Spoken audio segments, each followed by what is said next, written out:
Un cordiale buongiorno a tutte le ascoltatrici e a tutti gli ascoltatori da Giulio Cainarca e ben trovati all'appuntamento con la rassegna stampa. È martedì 14 ottobre. Iniziamo con la prima pagina del Secolo XIX di Genova, perché la situazione nel capoluogo ligure è tremenda. Genova non vuole passerelle, apre il quotidiano genovese, appunto. Fine dell'allerta formalmente, ma le scuole restano chiuse anche oggi. Disastro nell'entroterra e nel Basso Piemonte. Renzi promette 25 milioni, arriva Grillo ma la base è furiosa. Inchiesta sui 3 anni persi, titola il Secolo XIX. In prima pagina anche i dati per un aiuto subito con il Secolo XIX, i dati del conto corrente. Chi vuol dare un contributo a famiglie e imprese colpite dall'alluvione può mandare un bonifico. In prima pagina sul quotidiano genovese il numero del conto intestato ad associazione Noi di Unicredit Onlus, causale alluvione Genova 2014, ma anche la guida per i commercianti colpiti, i contributi e i moduli da inviare entro un mese. Chi fa la perizia dei danni e come compilare la domanda, a pagina 18 poi del Secolo XIX. Ma in prima pagina, sempre sul quotidiano genovese, anche il viaggio nei paesi allagati dall'ultimo nubifragio, con la foto dei soldati che salvano i nonni dall'ostura. I soldati inviati in Liguria spalano fango e rinforzano gli argini dell'ostura per proteggere una casa di riposo a Rossiglione. Le forti piogge di ieri hanno colpito molti paesi dell'entroterra ligure e gran parte del Basso Piemonte, come poi vedremo anche dalla stampa di Torino.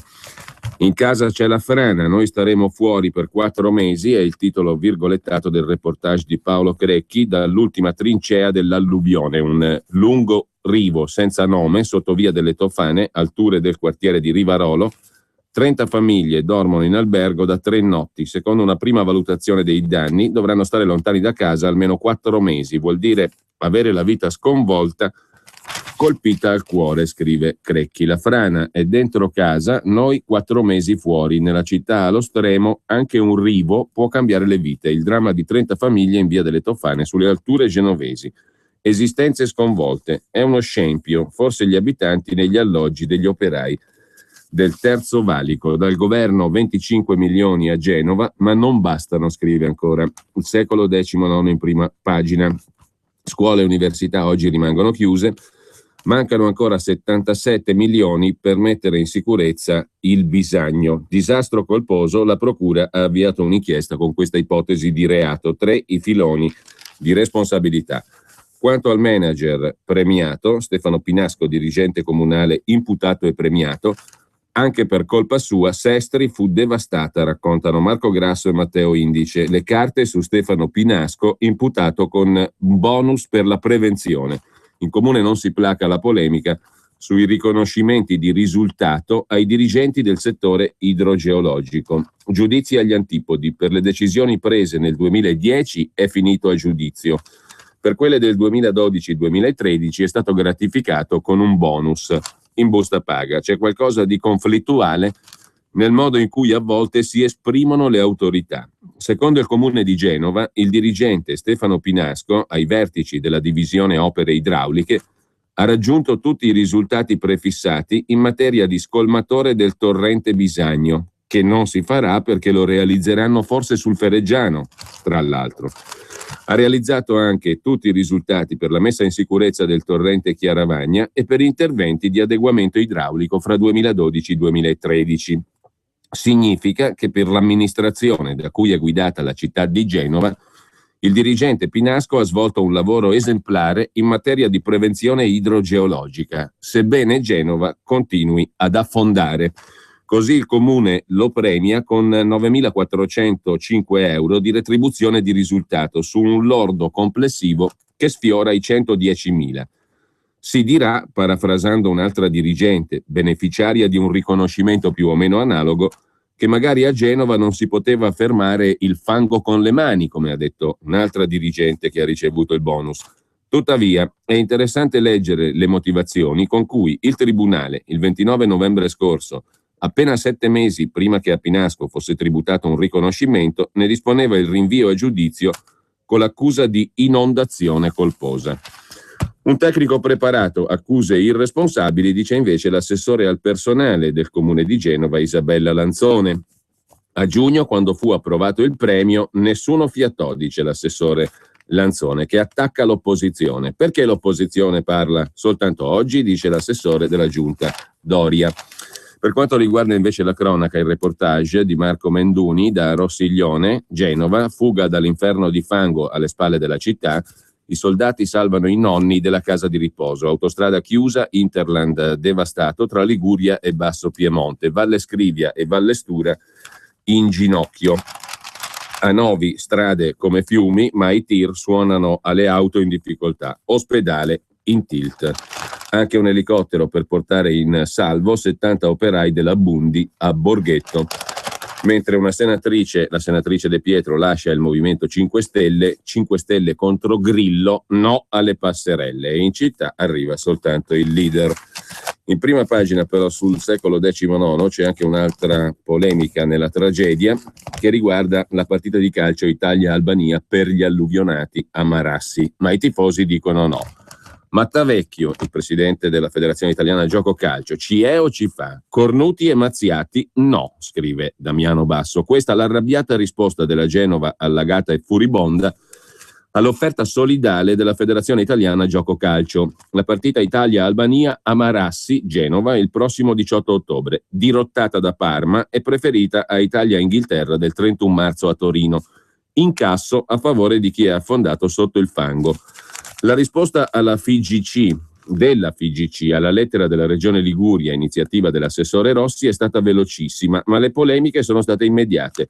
Tantissimi i tifosi genoani e sampdoriani, ma anche i genovesi scatenati sui social, sui forum e nelle strade. Ma come? Devono essere i genovesi a sostenere i genovesi? Fatela da un'altra parte. L'amichevole. Sempre poi dal quotidiano genovese in cronaca locale sono altre 5 pagine dedicate naturalmente a quanto è accaduto a Genova. 3 anni per niente, politici nel mirino. La procura vuole capire cosa è stato fatto dopo il caso Fereggiano, 4 novembre, la strage del 2011. Si indaga su gestione emergenza, opere non fatte e piani mancanti. Ombre sul Terzo Valico per il treno deragliato in Val Polcevera. A 5 giorni dal disastro, l'inchiesta della Procura di Genova non è più solo un atto dovuto, si trasforma in un fascicolo per disastro colposo che mette nel mirino la gestione dell'emergenza, la mancata realizzazione delle opere di prevenzione e l'assenza a vari livelli di piani operativi degni di questo nome. Lavora lo stesso pool che lavorò sul disastro del 2011. Il quotidiano genovese poi dà anche conto del verbale segreto sul Bisagno. L'appalto sarà contestato, lo si prevedeva già nel 2012, lo prevedevano gli arbitri della gara che anticipavano lo scandalo. Il presidente Burlando ora scrive all'Avvocatura di Stato: se mi date garanzie io assegno i lavori lo stesso. Un conto salato per i danni, 500 le auto distrutte, erano 278 nel 2011, 6.000 i metri cubi di detriti, il doppio di 3 anni fa. Alla vigilia dell'affidamento dell'opera più importante per la sicurezza idrogeologica di Genova, Bisagno, c'era già chi vedeva il baratro. L'attuale formulazione del bando di gara si presta a possibili interpretazioni. A gettare questi dubbi sulla regolarità dell'appalto per restaurare la copertura del Bisagno in tempi non sospetti, cioè quando ancora non c'erano i vincitori dell'appalto, non erano i magistrati del TAR o gli avvocati delle aziende poi escluse, ma gli stessi membri della commissione aggiudicatrice dell'appalto. Se il buongiorno si vede dal mattino, insomma, questo cantiere è partito malissimo fin dall'inizio. È il 21 gennaio 2012, raccontano ancora Marco Grasso e Matteo Indice sul secolo XIX di Genova. A prendere carta e penna per esprimere tutti i dubbi già per il bando di gara sono l'architetto Giambattista Poggi, l'avvocato Maurizio Torre e l'ingegner Gaetano Tufaro, i 3 tecnici incaricati di scegliere l'offerta migliore per l'appalto sul Bisagno tra quelle presentate per la realizzazione del secondo lotto dell'infrastruttura, valore complessivo 35 milioni di euro, per restaurare la copertura del Bisagno. La lettera è indirizzata al commissario straordinario dell'opera Giuseppe Romano. I giudici non sono ancora entrati nel merito della decisione, qui non sono giudici in senso di tribunale amministrativo o altro, sono i commissari della commissione aggiudicatrice, i membri della commissione aggiudicatrice dell'appalto. Siamo ancora all'inizio di tutta la vicenda e già c'erano dubbi nella commissione. I giudici, tra virgolette, cioè i membri della commissione, Non sono ancora entrati nel merito della decisione a chi dare l'appalto, ma ne intravedono già il destino, perché alcuni passaggi di quel bando appaiono molto poco chiari o contraddittori. Perciò i collaboratori del commissario pretendono che la loro posizione sia messa per iscritto. Con il senno di poi era un'intuizione fondata, perché un anno dopo il TAR Ligure azzera la gara per il Bisagno. Pochi mesi dopo, Romano, uno dei 3 tecnici, si dimette, o meglio il commissario Romano, si dimette e i cantieri naufragano. Il carteggio fa luce su un passaggio fondamentale del cortocircuito legal-burocratico. A monte dei ricorsi dei privati, prima del rimpallo di responsabilità tra amministratori e tribunali amministrativi, c'erano già forti dubbi sulla china che stava prendendo questa vicenda. Impossibile non tenerne conto oggi che, dopo un'altra alluvione che ha seminato morte e fango in una città completamente impreparata ai disastri, i danni sono peggiori di 3 anni fa. In piazzale Kennedy accatastati 6.000 metri cubi di detriti e 500 automobili, il doppio del 2011. Il governatore Burlando esorta l'Avvocatura dello Stato a pronunciarsi sui rischi della stipula di un contratto nelle attuali condizioni. Vi prego, ha detto Burlando all'Avvocatura di Stato, di esprimere un parere in ordine alla possibilità di procedere, anche tenuto conto che le eventuali implicazioni di carattere risarcitorio sarebbero a carico dello Stato. In pratica, sblocco i lavori a ricorsi pendenti, ma almeno garantitemi che non risponderò di eventuali risarcimenti, dice Burlando. Per orientarsi in questa storia, proseguono Grasso e Indice, si può partire da un momento fondamentale: la designazione di un commissario ad hoc per i cantieri che dovrebbero allargare il tunnel da cui è oppresso il Bisagno all'altezza della stazione di Brignole, che in caso di piena lo porta a esplodere. Il provveditorato alle opere pubbliche nomina commissario Giuseppe Romano.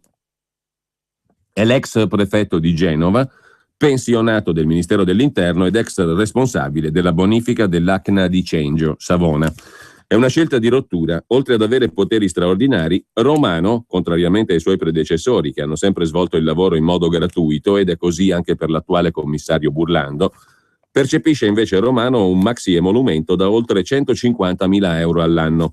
Nella sua ampia autonomia, il commissario decide di basare il bando su un progetto di appalto integrato e non, come è accaduto per il primo lotto appena completato, su un progetto definitivo. Cosa significa?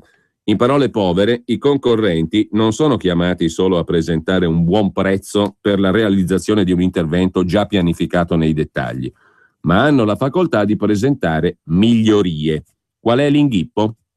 A parere dei commissari, il vero problema è che questa libertà potrebbe prestarsi a incongruenze, la stessa parola usata poi nella prima sentenza del TAR, nel momento in cui lo stesso bando vieta l'aggiunta di varianti, cioè no varianti, ma chi vince può presentare migliorie.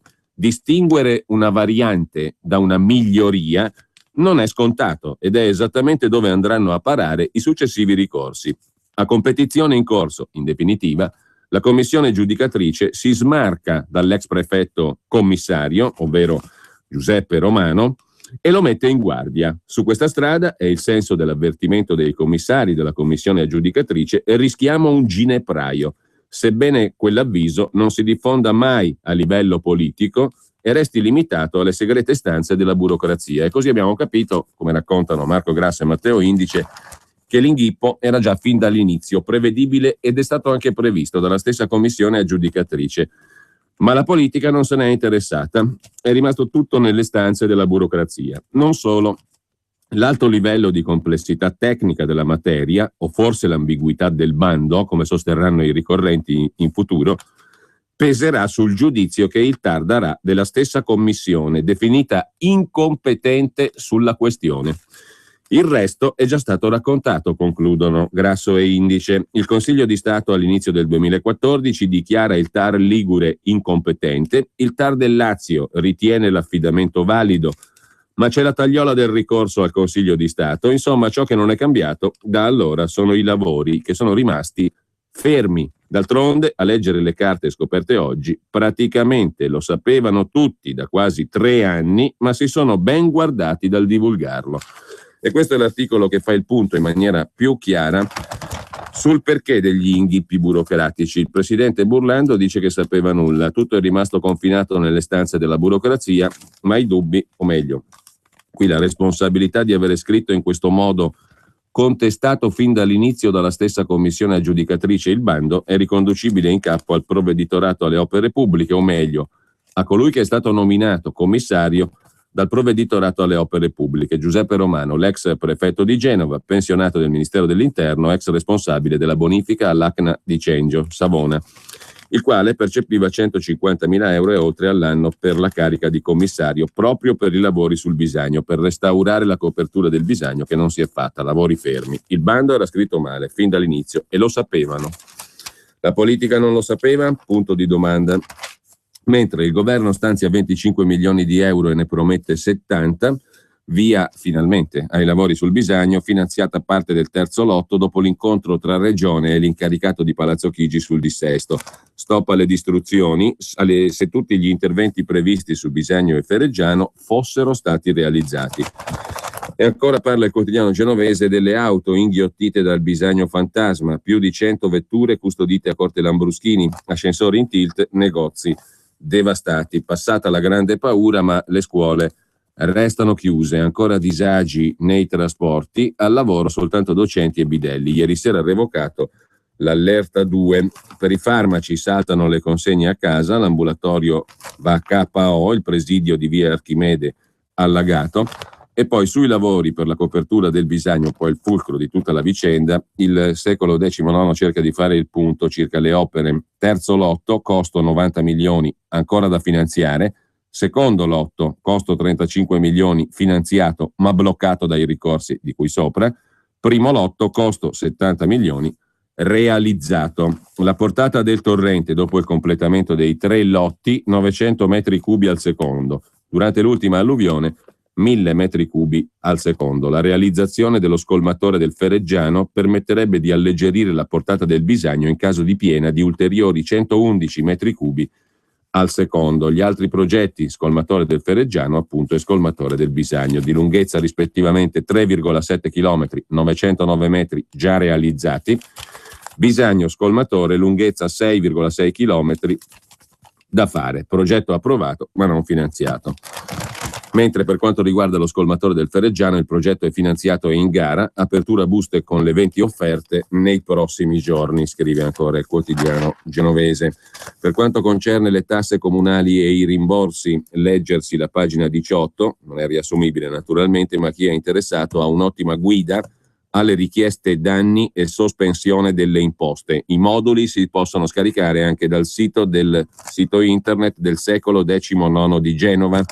Gli enti devono ancora definire come ripartire i fondi, ma su tasse comunali e rimborsi, anche per i commercianti, i contributi, i moduli da inviare entro un mese, la guida per i commercianti colpiti, chi deve fare la perizia e come compilare la domanda, pagina 18, e sul sito internet del Secolo XIX di Genova trovate tutte le informazioni utili. Infine le lacrime di Rossiglione assediata dal fango, ennesimo nubifragio che ieri ha messo di nuovo il paese Rossiglione in ginocchio, paura sul treno bloccato da un albero, il treno scivolava all'indietro. Mentre lasciamo il Secolo XIX di Genova e andiamo a dare un'occhiata alla prima pagina a questo punto del Corriere della Sera. Prima pagina del Corriere della Sera che si apre su un'altra delle questioni del giorno, ovvero i conti pubblici. Intanto la manovra, la finanziaria, che adesso il 15 di ottobre verrà presentata, poi verrà approvata dalla Europa, dall'Unione Europea e poi verrà a pescare nelle nostre tasche, in parte invece, dice il Premier, saranno sgravi fiscali. La finanziaria però quel che è certo per il momento è che sale non più a 23, prima erano 16 miliardi, sono diventati 23-24, adesso scopriamo che saranno 30 miliardi e siccome non si capisce dove si trovino le famose coperture finanziarie, qualche quotidiano avanza dei dubbi. I dubbi più espliciti di Libero in prima pagina, i dubbi più espliciti perché se non ci sono le coperture finanziarie il contribuente deve cominciare ad averne di dubbi, in effetti. Manovra da 30 miliardi ma il testo non c'è, nel caos rischiamo stangate o la bocciatura europea, scrive infatti Libero. Il Corriere della Sera invece la mette così con un'intervista al sottosegretario Del Rio in apertura di prima pagina: meno tasse e meno spese, serve uno shock, dice Del Rio, sui conti pubblici. La manovra sarà da 30 miliardi, non più 16, non più 23, non più 24, ma 30. Il premier Renzi assicura che 18 miliardi su questi 30 andranno a ridurre le imposte e l'IRAP per le imprese sarà più leggera.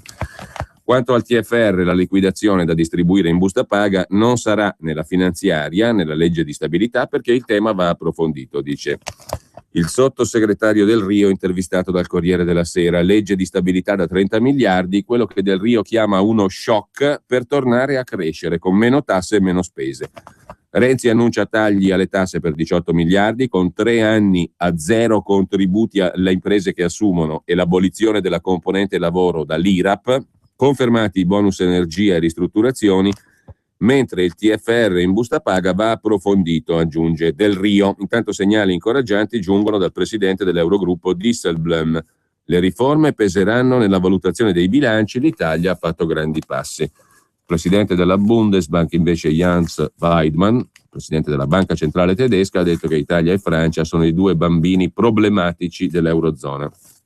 Intanto, a proposito di economia, l'Italia fa le riforme, riduce le tasse sul lavoro e taglia la spesa pubblica. Questi i concetti ribaditi dal ministro dell'economia Padoan al commissario finlandese Katainen, considerato uno dei falchi del rigore europeo. Il ministro Padoan ha presentato a Katainen un nuovo rapporto aggiornato sul cronoprogramma e i contenuti delle riforme avviate. Per sua stessa ammissione non un negoziato, ma una sorta di pressing, dice Padoan.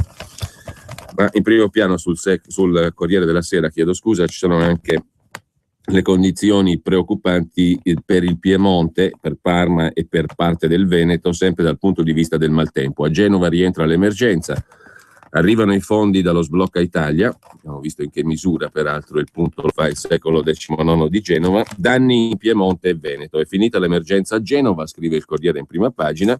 Non è finita per niente, dal punto di vista solo meteorologico. A 4 giorni dall'alluvione le condizioni meteorologiche sono migliorate e l'allerta 2, livello massimo di allarme, è cessato alla mezzanotte di ieri. Il governo assicura lo sblocco di 95 milioni per i lavori sul torrente Bisagno. Non è che sia proprio così. 25 milioni di euro stanziati, promessi 70, come puntualizza giustamente il secolo XIX di Genova.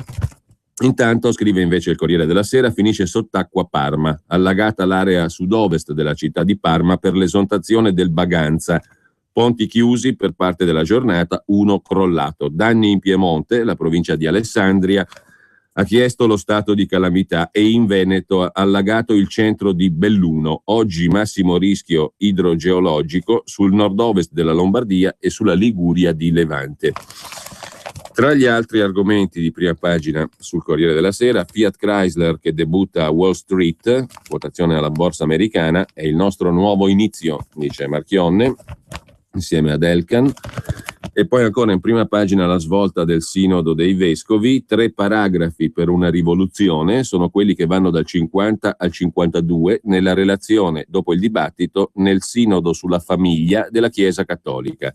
3 paragrafi che stanno sotto il titolo Accogliere le persone omosessuali e contengono riflessioni di assoluta novità, scrive Luigi Accattoli in prima pagina sul Corriere della Sera, come la convinzione che le persone omosessuali hanno doti e qualità da offrire alla comunità cristiana, o l'ammissione che vi sono casi in cui il mutuo sostegno fino al sacrificio costituisce un appoggio prezioso per la vita dei partner delle unioni omosessuali.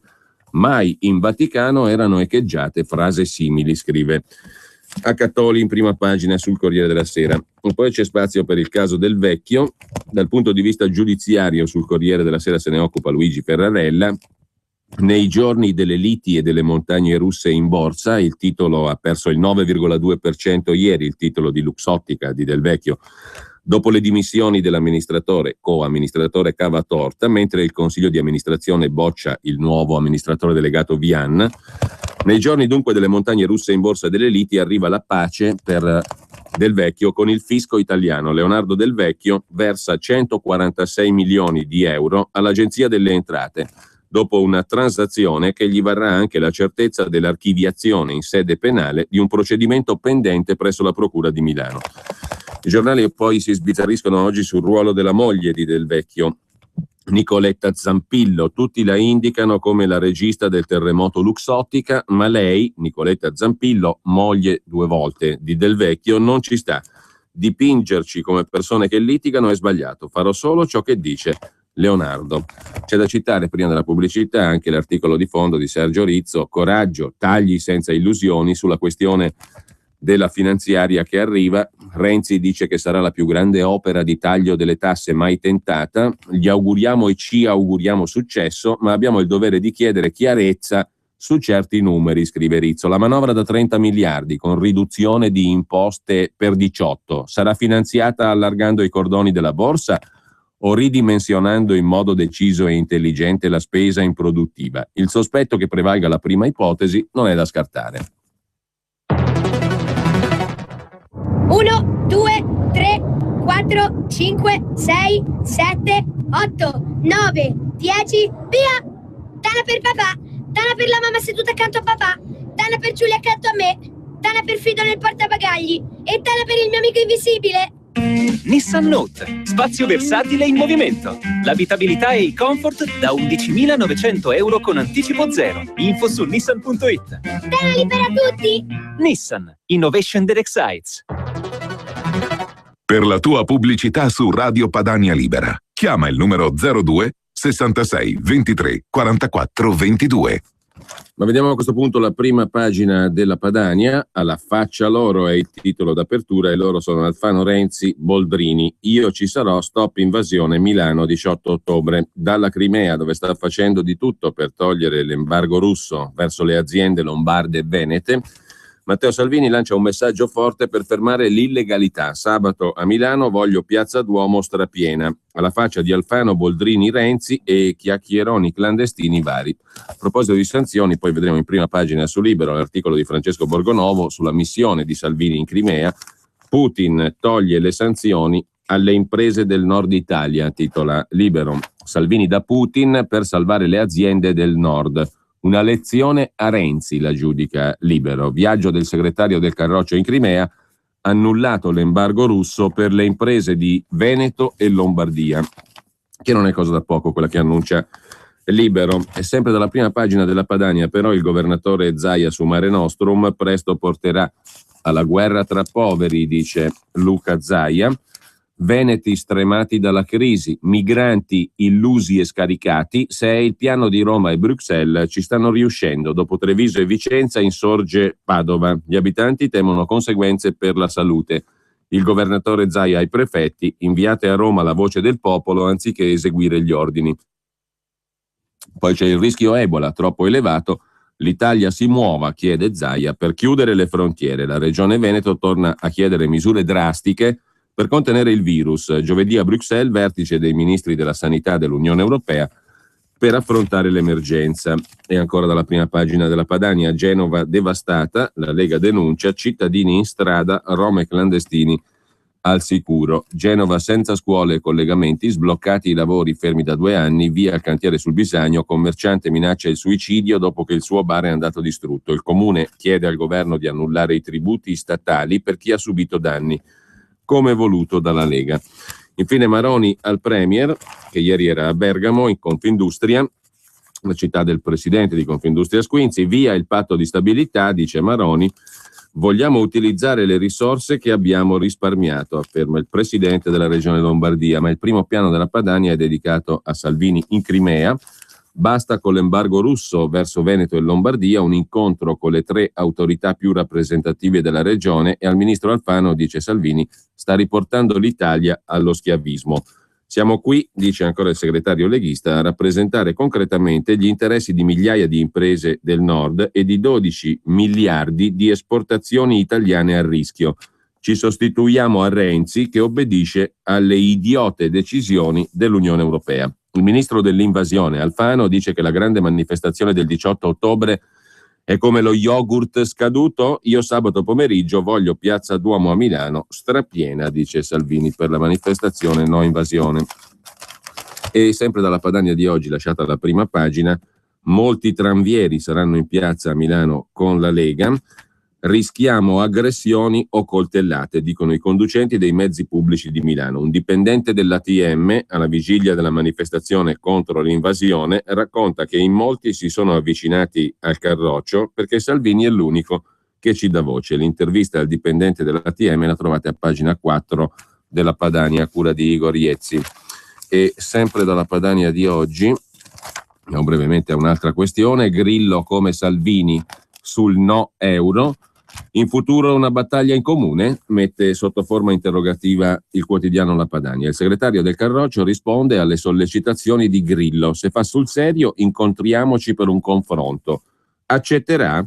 Maroni ha rivendicato di essere stato il primo, nell'agosto 2012, a chiedere un referendum consultivo sulla moneta unica.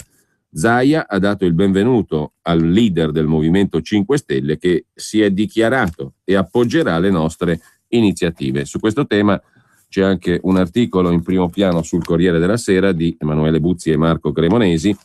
Matteo Salvini non è permaloso, scrive il Corriere della Sera, i no e i vicoli ciechi del passato non lo scoraggiano, e così ieri il segretario leghista ci ha riprovato.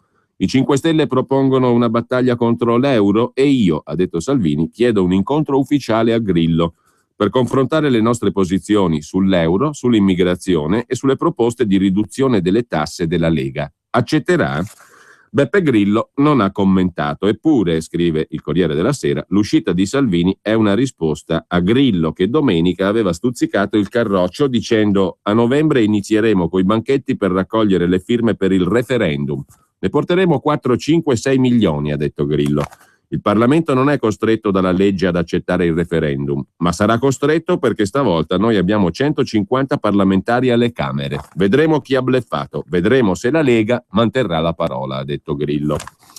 La parola, a dire il vero, ancora non si sa bene quale sia stata, scrive il Corriere della Sera. In passato le aperture di un giorno sono state chiuse il giorno dopo. Difficile rimanere con il fiato sospeso, tanto più che Vito Crimi, già capogruppo 5 Stelle al Senato, è lapidario. Non credo proprio che vada. Difficile sfuggire alla sensazione di un gioco solo verbale, da tribuna.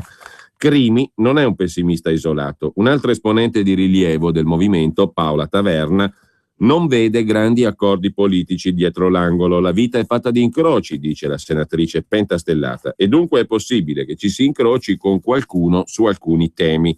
Detto questo, dubito molto che la Lega non stia semplicemente cercando di cavalcare un tema, e in ogni caso possono esserci voti paralleli ma non battaglie comuni. Eppure giusto ieri l'alleato di Grillo in Europa, il leader del movimento inglese UKIP, Nigel Farage, ha benedetto il referendum promosso dai 5 Stelle. Sono lieto di una consultazione pubblica su questo tema di vitale importanza, ha detto Farage. L'euro è stato un disastro economico e sociale per gli italiani. Lasciate che la gente dica la sua, lasciate il diritto di difendere il futuro.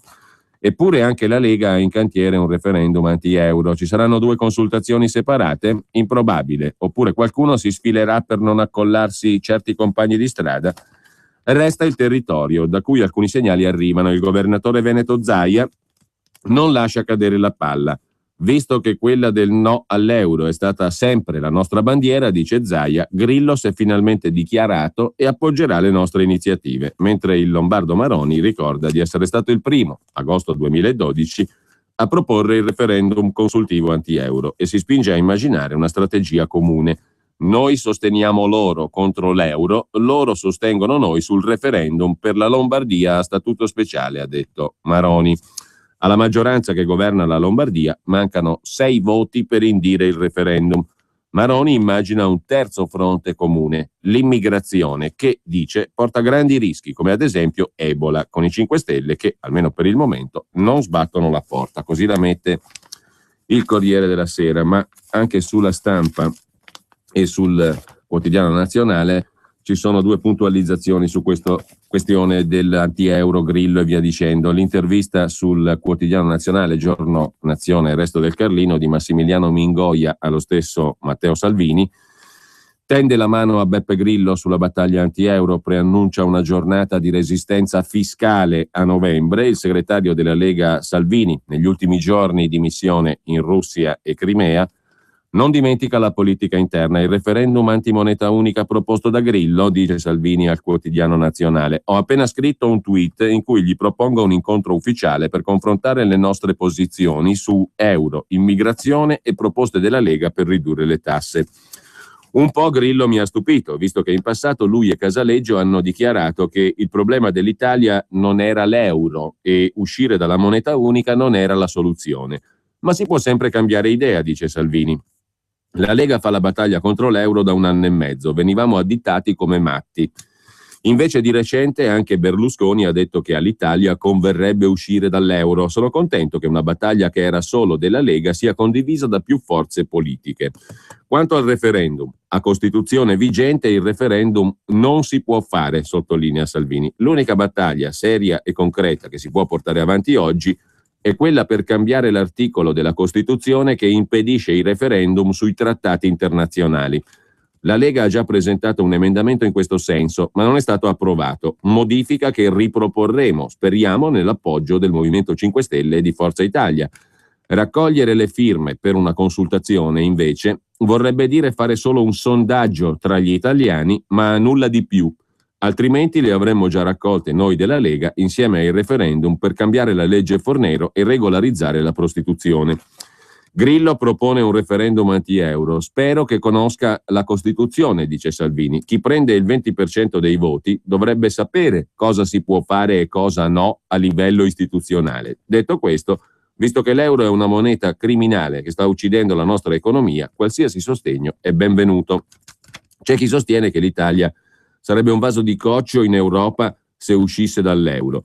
Ma l'Italia era un vaso di ferro fino a 15 anni fa, conclude Salvini nell'intervista a Il Giorno, Resto del Carlino e Nazione. Il nostro paese, dice il segretario leghista, senza euro era la quinta potenza economica al mondo. Oggi con l'euro è ridotto come sappiamo. È arrivato il momento di concordare l'uscita dalla moneta unica dei paesi mediterranei, Italia, Francia e Spagna in primis. Tra l'altro, il Quotidiano Nazionale dà conto oggi dell'iniziativa a Palazzo Cusani a Milano, in via Brera 15, oggi alle ore 18:30, sarà presentato il libro La vita oltre l'euro, una lunga intervista del direttore de Il Giorno, Giancarlo Mazzucca, all'imprenditore Ernesto Preatoni, il quale è favorevole all'uscita dall'euro, con i due autori, il professor Paolo Savona, che ha scritto la prefazione del libro di Preatoni, La vita oltre l'euro. Lo dico da anni, è ora di uscire, è il titolo del pezzo dello stesso Preatoni, oggi sul Quotidiano Nazionale. Ho concesso a Mazzucca una lunga intervista che è diventata il libro La vita oltre l'euro per sintetizzare idee che sostengo dal 2008, dice l'imprenditore Preatoni. Dapprima in solitudine, ora con un consenso crescente. Non ho alcun interesse personale verso le cose che dico, visto che la centralità dei miei investimenti da tempo è fuori Europa. Forse è proprio l'indipendenza di giudizio che mi ha consentito di vedere in anticipo le cose. Il professor Paolo Savona, che ha scritto la prefazione di questo libro di Ernesto Preatoni, ha scritto che le mie sono riflessioni di un economista pragmatico, una definizione in cui mi ritrovo, scrive Preatoni, perché di mestiere faccio l'imprenditore, il che mi consente di vedere cose meglio di altri che sono chiusi nelle mura dell'accademia. A me è spesso toccato il confronto con persone poco competenti. L'accusa che mi sento ripetere riguarda le conseguenze dell'uscita dall'euro. Non ho mai sostenuto che possa essere un passaggio indolore se, come temo, dovesse avvenire in modo disordinato. Ho più volte ripetuto che ci sarebbero 3 problemi grandi da affrontare: la corsa agli sportelli per prelevare i contanti, le obbligazioni emesse da società italiane ma subordinate ad arbitrato internazionale, la stanza di compensazione denominata Target 2 che regola gli scambi commerciali tra i vari paesi europei. Quest'ultima rischierebbe di bloccarsi con gravi conseguenze sul commercio internazionale in Europa. Non mi sono mai illuso, conclude Preatoni, del fatto che l'uscita dall'euro potesse rappresentare un percorso semplice. So che un ritorno alla lira porrebbe anche gravi problemi. Nonostante l'esistenza di questioni complesse che potrebbero perdurare per alcuni mesi, preferisco di gran lunga una strada nuova ma accidentata che non la permanenza nell'euro. Restare nella moneta unica comporterebbe un allungamento insopportabile dell'agonia che già oggi viviamo. Queste cose le ripeto da anni. Vorrei che i miei interlocutori fossero preparati quanto lo sono io sul tema euro. Su questo tema e sulle conseguenze sul come uscirne, domani parleremo in onda libera dalle 10:40 con il professor Alberto Bagnai. La seconda parte del libro del professor Bagnai, che è centrata proprio su queste questioni poste qui oggi sul Quotidiano Nazionale dall'imprenditore Ernesto Preatoni, il cui libro La vita oltre l'euro, intervista del direttore del Giorno Giancarlo Mazzucca, viene presentato oggi a Milano, a Palazzo Cusani, in via Brera 15, alle ore 18:30 questa sera. Con ciò lasciamo l'intervista e il libro di Mazzucca e Preatoni sul Quotidiano Nazionale per andare alla Stampa di Torino. La Stampa che ospita un'altra intervista, quella di Amedeo La Mattina, sempre al leader della Lega Matteo Salvini. Speriamo che non cada la linea, sono in Crimea con una delegazione della Lega a nostre spese, dice Salvini, abbiamo incontrato il premier e il presidente di questo paese amico. Siamo già stati a Mosca dove abbiamo avuto dei colloqui con molti ministri, domani ci torniamo per il Salone del Mobile. Non sono innamorato della Russia, guardi, io non cambierei Milano per nulla al mondo, dice Salvini intervistato da La Stampa. Ma a Mosca prendi la metro a luna di notte senza problemi e agli angoli della strada non ci sono rompicoglioni. Qualche problema di democrazia e di rapporto con l'Europa? Chiede Amedeo La Mattina.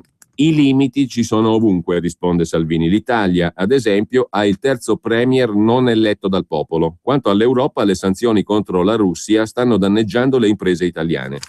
Con Mosca bisogna cooperare e non giocare alla guerra. In Russia operano 400 aziende italiane, molte altre vorrebbero venire, ma sono bloccate dalle sanzioni europee. Anche Berlusconi la pensa come lei, chiede La Mattina. Berlusconi, risponde Salvini, ha fatto tantissimo per il dialogo tra Occidente e Russia, ma in Europa vota con la Merkel le sanzioni economiche contro Mosca. Ha scelto un'alleanza e non può agire liberamente come possiamo fare noi. A Mosca e in Crimea ho detto che le regioni Lombardia e Veneto hanno chiesto di essere esentate dall'embargo. Quanto alle questioni di casa nostra, Grillo, referendum contro l'euro, sfida alla Lega. Prima di rispondere a questa domanda, dice Salvini alla Stampa, pagina 13, prima di rispondere a questa domanda, ma sempre a proposito di questioni politiche di casa nostra, approfitto per dirle che ieri ho visitato a Sebastopoli la flotta militare russa. Ho visto una nave ospedale enorme. Ho pensato che il ministro Alfano potrebbe chiederla in prestito per piazzarla in mezzo al Mediterraneo, per curare gli immigrati e poi rispedirli a casa loro. Così potrebbe superare Mare Nostrum. Alfano proprio ieri ha detto: me ne frego se Salvini prende qualche decina di voti in più, io non calpesto i miei principi. Per la verità, osserva Salvini dopo l'affermazione di Alfano, di voti ne prendo molti di più, sicuramente più di lui. Povero Angelino, lui dice che la Lega è ormai l'estrema destra, io intanto mi godo la crescita del mio partito. Quanto alla sfida di Grillo contro l'euro, tutti i nemici dell'euro sono miei amici, dice Salvini alla Stampa di Torino. Io ci sto, chiedo a Grillo un incontro ufficiale, ma non solo sull'euro, anche sull'immigrazione e sulla nostra proposta di riduzione delle tasse. Quanto al referendum, la Costituzione italiana non consente di usare questo strumento per i trattati internazionali. Se i 5 Stelle ci dessero una mano a cambiare la Costituzione sarebbe perfetto. Non ho problemi a dialogare con loro, ma a Grillo ricordo che sabato porteremo 100.000 persone a Milano contro l'immigrazione, mentre i 5 Stelle hanno votato l'abolizione del reato di clandestinità. Purtroppo il 90% dei suoi eletti sono di sinistra. Quanto a Berlusconi, che sembra privilegiare i rapporti con la Lega emarginando Alfano, ma alla fine Berlusconi rimane il migliore alleato di Renzi, se si votasse domani mattina la Lega correrebbe da sola, dice Salvini. Magari nei prossimi mesi Forza Italia avrà una linea più netta di opposizione. Al suo interno c'è un dibattito interessante. Nel frattempo Berlusconi incontra Vladimir Luxuria e Francesca Pascale è l'avanguardia per i diritti degli omosessuali. Lei è favorevole alle unioni gay, chiede La Mattina. Sono disponibile, risponde Salvini, a ragionare sul riconoscimento di alcuni diritti come l'assistenza ospedaliera e la pensione di reversibilità. Non transigo sul no alle adozioni e ai matrimoni gay. Il matrimonio deve rimanere tra uomo e donna. Così Salvini su La Stampa di Torino. Ma dalla Stampa torniamo brevemente alla Padania con ancora da segnalare a pagina 9 l'articolo di Francesca Morandi sul califfato, lo Stato islamico, l'ISIS, non solo terrore, consenso in crescita in Iraq e Siria. Il califfato fa paura perché predica violenza, ma riesce anche a governare col favore delle popolazioni locali, scrive Morandi.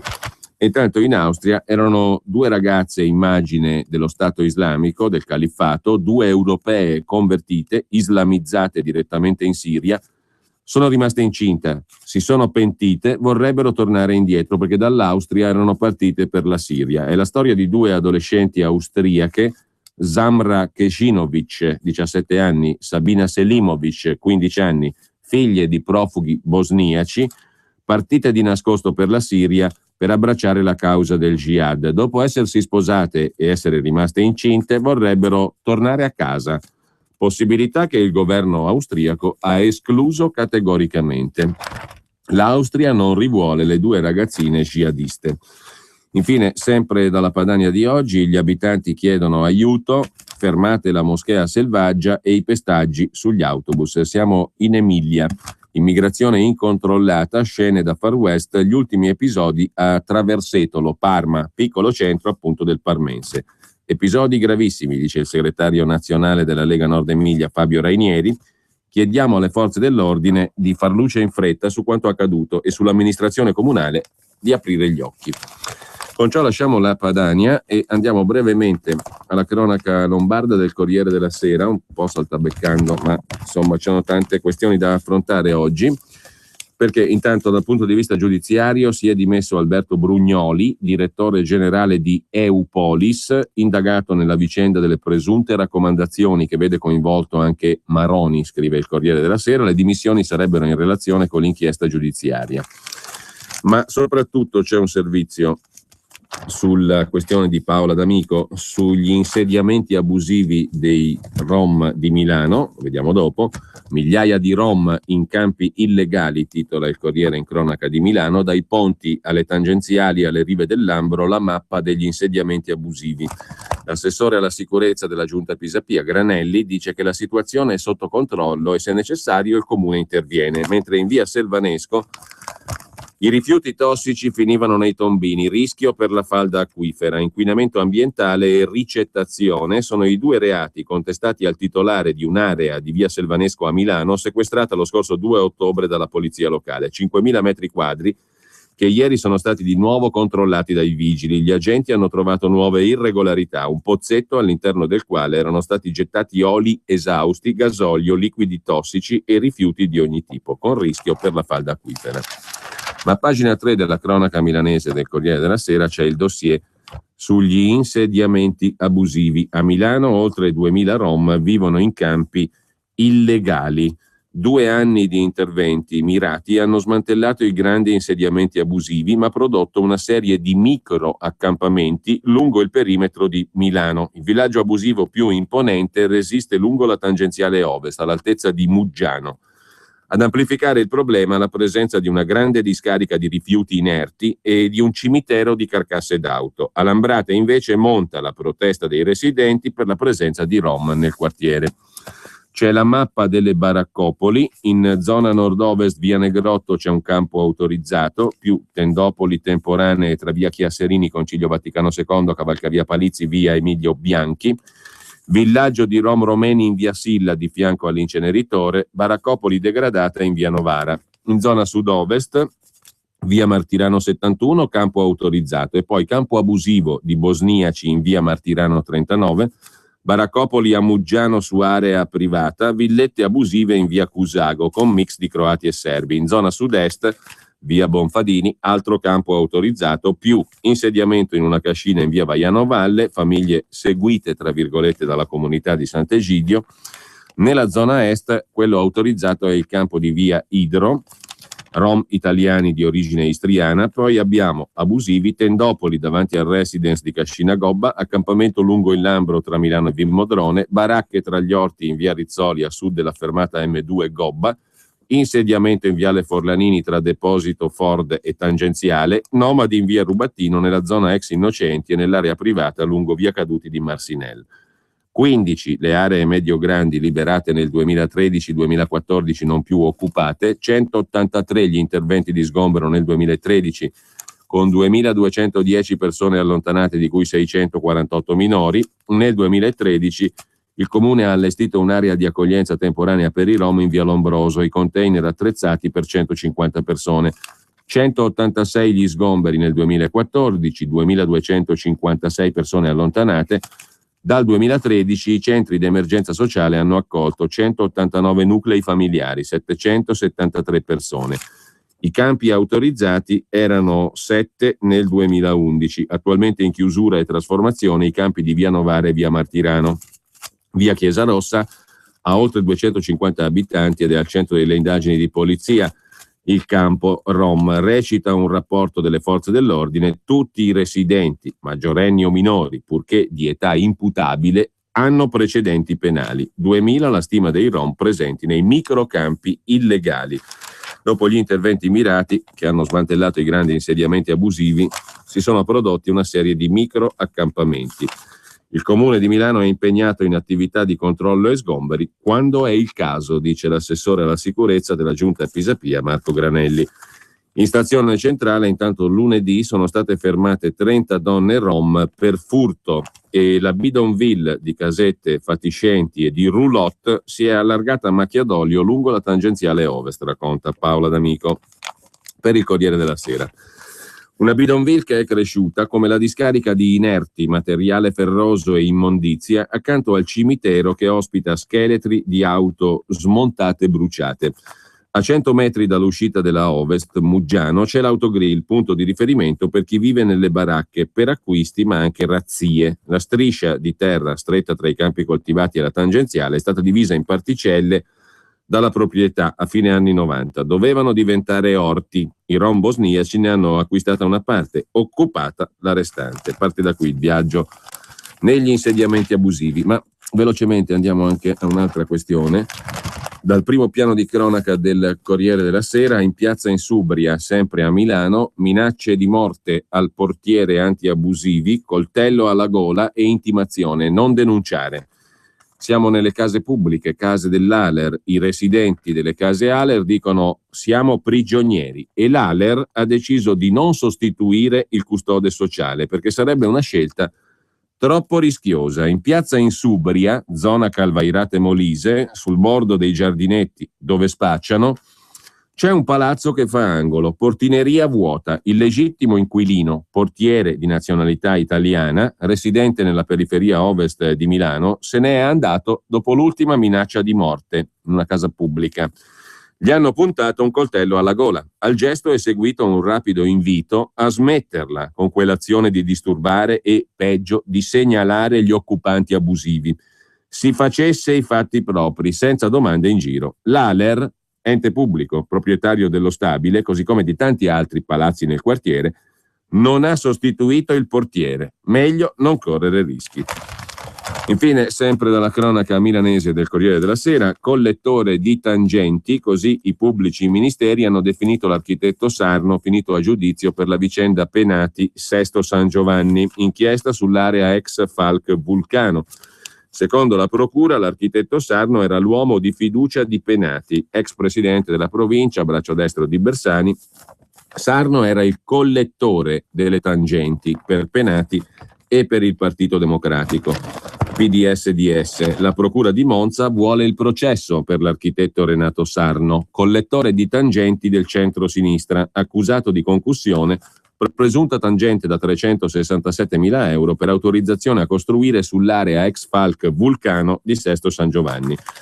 A 2 anni di distanza dall'arresto dell'architetto Sarno, considerato dai pubblici ministeri uomo di fiducia di Filippo Penati, la procura ha firmato la richiesta di rinvio a giudizio nei suoi confronti. Tra l'altro, l'accusa è di aver indotto il costruttore romano Edoardo Caltagirone, interessato al recupero edilizio aree Falck Vulcano, a pagare la tangente a 2 imputati, mascherandola come consulenza eseguita dallo stesso architetto Sarno. Lasciamo il Corriere, andiamo in cronaca milanese del Giornale. Furti abusivi degrado, SOS dai quartieri, un dossier dettagliato sulle emergenze delle zone della città di Milano, scritto con le segnalazioni di cittadini e comitati. Lambrate e Rubattino sono solo gli ultimi casi, come via Benedetto Marcello. La raccolta delle firme in corso Indipendenza va a gonfie vele, nei quartieri la gente ha paura e chiede aiuto. Ecco il dossier che è in mano al prefetto di Milano Francesco Paolo Tronca. Abusivi, furti, spaccio, la mappa del degrado quartiere per quartiere, un dossier formato dalle segnalazioni di cittadini e comitati. Forza Italia l'ha consegnato al prefetto. Intanto Di Pietro sindaco, si vuol candidare a sindaco di Milano, il giornale chiede il parere di Stefania Craxi, è un cadavere, non mi interessa, dice la figlia di Bettino.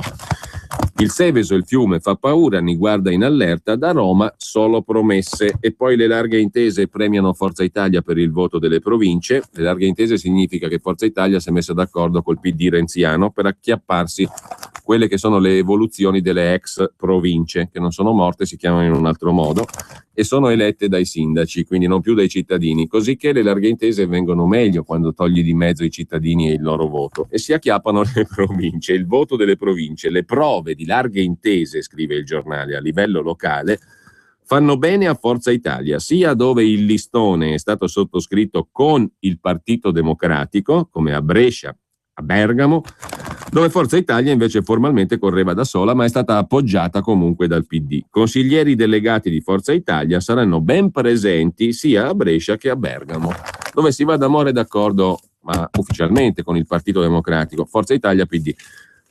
Pubblicità e poi altri 3 titoli dalla cronaca milanese del giornale e uno da Repubblica, a dire il vero. Vuoi trovare nylon, Delrin, PVC, plexiglass, gomma, Vulcolan, neoprene, silicone? Prova la Sargom. Se non lo trovi alla Sargom, dove lo trovi? Sargom, dal 1968 a Brescia. Articoli gomma plastica tecnico-industriali. Sargom, dal 2008 a Rodengo Saiano Brescia. Punto di riferimento articoli gomma plastica tecnico-industriali. Sargom, via Gaetano Bertoli 15, Rodengo Saiano, Brescia. Telefono 030 31 77 41. Grazie Brescia, da Sargom. Missione possibile, il trasloco della tranquillità. Se devi traslocare, la missione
Sei 23 44 22. Che tempo farà? Le previsioni meteorologiche di Radio Padania Libera. A tutti buongiorno dal Centro Geofisico Prealpino. Questa mattina banchi di nebbia sulla pianura, poi in parte soleggiato. In serata nuovamente molto nuvoloso o coperto con possibilità di qualche piovasco, temperature senza variazioni. Domani molto nuvoloso al mattino, qualche schiarita nel pomeriggio e ancora nuvoloso a sera, asciutto o piovaschi in serata su fascia alpina e prealpina. Giovedì foschie e banchi di nebbia all'alba, poco nuvoloso in giornata. A sera passaggi nuvolosi estesi, probabilmente asciutto. Tendenza venerdì e sabato ben soleggiato con correnti da nord-nord-ovest, asciutto, banchi di nebbia sulla pianura nelle ore più fredde. Con questo è tutto, vi saluto e vi auguro buona giornata. Che tempo farà?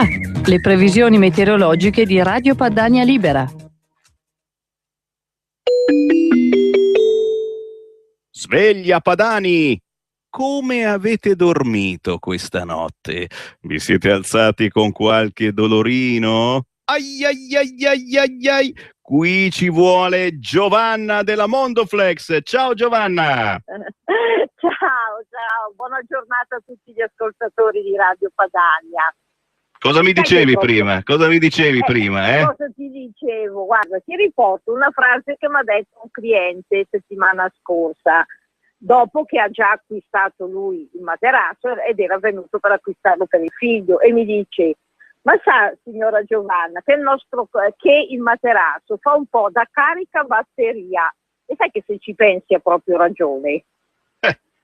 È vero, il caricabatterie del nostro corpo, come quello del telefonino cellulare, no? Che a furia di utilizzarlo carica, scarica e dopo un po' di anni inizia a non funzionare mica più bene, il telefono non lo ricarica mica più bene, bisogna forse cambiarlo perché rischiamo di peggiorare la situazione. La stessa cosa il materasso può durare anni, ma se non vi preoccupate di quello che sta sotto, appunto, del materasso, rischiate di dormire male e magari anche in mezzo a delle cosine non tanto pulite. Giovanna, bisogna correre ai ripari. Per fortuna voi siete materassai da una vita e avete veramente materassi per tutte le tasche. Sicuramente, parole sante le tue, guarda, perché è veramente durante la notte che il nostro corpo si rigenera. Quindi io direi a tutti i nostri ascoltatori: approfittate anche della promozione autunnale. Ve lo ricordo, fino al 15 di novembre noi abbiamo dei materassi in membri, che sono questi materiali straordinari che prendono la forma del corpo, scontati del 50%. Ma non è finita qua, perché lo sai che per tutti gli ascoltatori di Radio Padania c'è sicuramente un ulteriore sconto.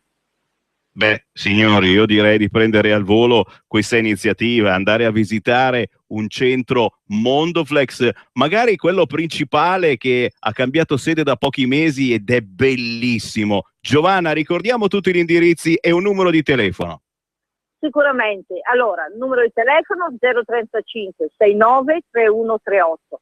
Se volete venire nella nuova sede, siamo sempre a Treviolo in via Santa Cristina, e qui trovate 5.000 metri dedicati al riposo, ma siamo anche a Melzo in viale Norvegia, a Crema sulla strada statale Cremalodi, a Brescia nel comune di Castelmelle in via Roncadelle e a Desenzano del Garda in via Mantova.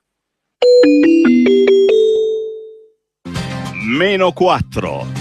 Mancano 4 giorni alla grande manifestazione della Lega di sabato 18 ottobre a Milano. E questo è il momento giusto per prenotare il vostro pullman. Acquistate il quotidiano La Padania, nelle ultime 2 pagine decine di pullman in partenza dall'Emilia, dal Friuli Venezia Giulia, dalla Liguria, dalla Lombardia, dalle Marche, dal Piemonte, dalla Romagna, dalla Toscana, dal Trentino, dall'Umbria, dalla Val d'Aosta e dal Veneto. E questi sono soltanto alcuni dei pullman che vi porteranno questo sabato 18 ottobre a Milano. Tutte le informazioni per la grande manifestazione della Lega di sabato 18 ottobre telefonando al numero 02 66 234 234 02 66 234 234. Io ci sarò. E tu? Torniamo allora brevemente alla cronaca milanese del giornale, dopo le larghe intese fra Forza Italia e PD che fanno acchiappare un bel numero di consiglieri provinciali. Non ci sono più le province, ma ci sono ancora a Forza Italia. Complimenti all'alleanza che funziona, scrive il giornale. La procura dei veleni, bruti liberati Robledo, ora il castigo è definitivo, scrive Luca Fazzo, il trasferimento del vice Robledo al Dipartimento Esecuzione doveva essere provvisorio, ora la nomina viene confermata, continuano i veleni alla procura di Milano e poi volontari in 700 sono pronti per l'Expo. C'è lo studente, la casalinga, l'impiegato, il professore di storia, l'avvocato in pensione, chi è nato nella cerchia dei Navigli e chi prende il treno da lontano per venire in città. Saranno loro gli angeli dei Touring Club italiano, i volontari a fianco dei dipendenti comunali per accogliere turisti e visitatori durante l'Expo. E poi ancora gli equilibrismi del nuovo centrodestra che continua ad attaccare la Lega Nord e dice però no alla moschea, di lotta e di governo, il nuovo centrodestra di Alfano da Roma a Milano. Repubblica invece si occupa della rivolta degli esattori delle tasse, i dipendenti dell'Agenzia delle Entrate di Milano contro il fisco bizantino e contro il fatto che sono aggrediti dai cittadini contribuenti. I dipendenti dell'Agenzia delle Entrate sono andati in corteo verso la prefettura di Milano. Siamo stufi, dicono, di fronteggiare la giusta rabbia dei cittadini. Mentre Il Giorno si occupa di smottamenti e frane e del maltempo. Anche in Lombardia, Varesotto e Mantovano vanno KO, chiusa la linea ferroviaria tra Luino e Bellinzona, case inagibili a Ostiglia nel Mantovano e nel Lecchese Torrente rischia di esondare, chiusa per precauzione la scuola materna di Mandello Allario. Curati a vista i fiumi Seveso e Lambro, scrive Il Giorno, che poi si occupa in fatto di cronaca, se ne occupano anche gli altri giornali, della vicenda di Lugo di Romagna, dell'infermiera Daniela Poggiali, 42 anni, con lei in corsia i morti sono raddoppiati, ma l'infermiera grida al complotto contro di lei. Lugo di Romagna, il fatto è avvenuto lì, è arrivata in tribunale ridendo, ma secondo gli inquirenti i numeri la inchiodano. La statistica, durante i suoi turni di lavoro, in 38 non ce l'hanno fatta. La USL sarà parte civile. Mi fece uscire dalla stanza, rientrai, mio fratello era morto, dice un signore intervistato dal Quotidiano Nazionale, la fine di un paziente tra i casi sospetti. La sorella dice, sentii anche un lamento. Mio fratello fu ricoverato per ictus, ma era ancora lucido. Ricordo che l'infermiera disse, che brutto respiro, mi fece uscire dalla stanza, quando rientrai mio fratello era morto, dice quest'uomo. A proposito di ospedali, dimessi troppo presto dall'ospedale, così poi vengono ricoverati di nuovo. Ricovero bis per un paziente su 6. Le ricadute, colpa dei tagli alla sanità. Infezioni, le cause più diffuse. La qualità del servizio sanitario minata dalla crisi economica. Sono in crescita quelle che in gergo vengono chiamate riammissioni, vale a dire i rientri in ospedale da parte di pazienti che erano stati dimessi solo 30 giorni prima o anche meno. Per quale motivo? Emorragie, infezioni locali o sistemiche, interventi massivi o a cielo aperto, tempi di degenza troppo ristretti per la necessità di ottimizzare le spese. Talvolta l'esito delle riammissioni è infausto, proprio in virtù delle procedure precedenti, che rientrano però nei parametri con cui si misura l'efficienza di un reparto o di un ospedale. In Italia torna in ospedale dopo il primo ricovero un paziente su 6, circa 16.000 casi all'anno. La riammissione interessa tra il 9 e il 15% dei pazienti ricoverati, mentre la necessità di tornare in ospedale dopo un intervento chirurgico coinvolge il 4% dei pazienti. L'hanno chiamata sindrome da porta girevole. Ne sono a rischio particolarmente gli anziani, dice Francesco Corcione, presidente Società Italiana di Chirurgia. Quasi un paziente ultra 65enne su 5 torna al pronto soccorso dopo un intervento chirurgico come angioplastica, bypass coronarico o frattura dell'anca. Il 17% una volta sola, il 4% più volte nei 30 giorni successivi. Infine, sempre dal Quotidiano Nazionale, dal Giorno, armato a scuola, minaccia alle mamme, il fatto a Napoli, un anziano, 64enne, bloccato da un papà eroe, sorpreso per la seconda volta in pochi giorni dentro l'istituto con la sua bella pistola. Chissà perché è arrivato armato di pistola da Casal di Principe alla scuola elementare Ada Negri a Napoli. Forse l'uomo, 64enne incensurato, si era invaghito di una maestra e la cercava da venerdì, quando si era già presentato nel plesso scolastico ed era stato cacciato da una bidella. C'è tornato con la sua brava pistola, l'incensurato. Intanto, sempre dal primo piano del Quotidiano Nazionale, a proposito di province: Lega Nord cacciata dalla culla di Varese, resa dei conti a Varese, vince il candidato del centro-sinistra aiutato dal nuovo centrodestra.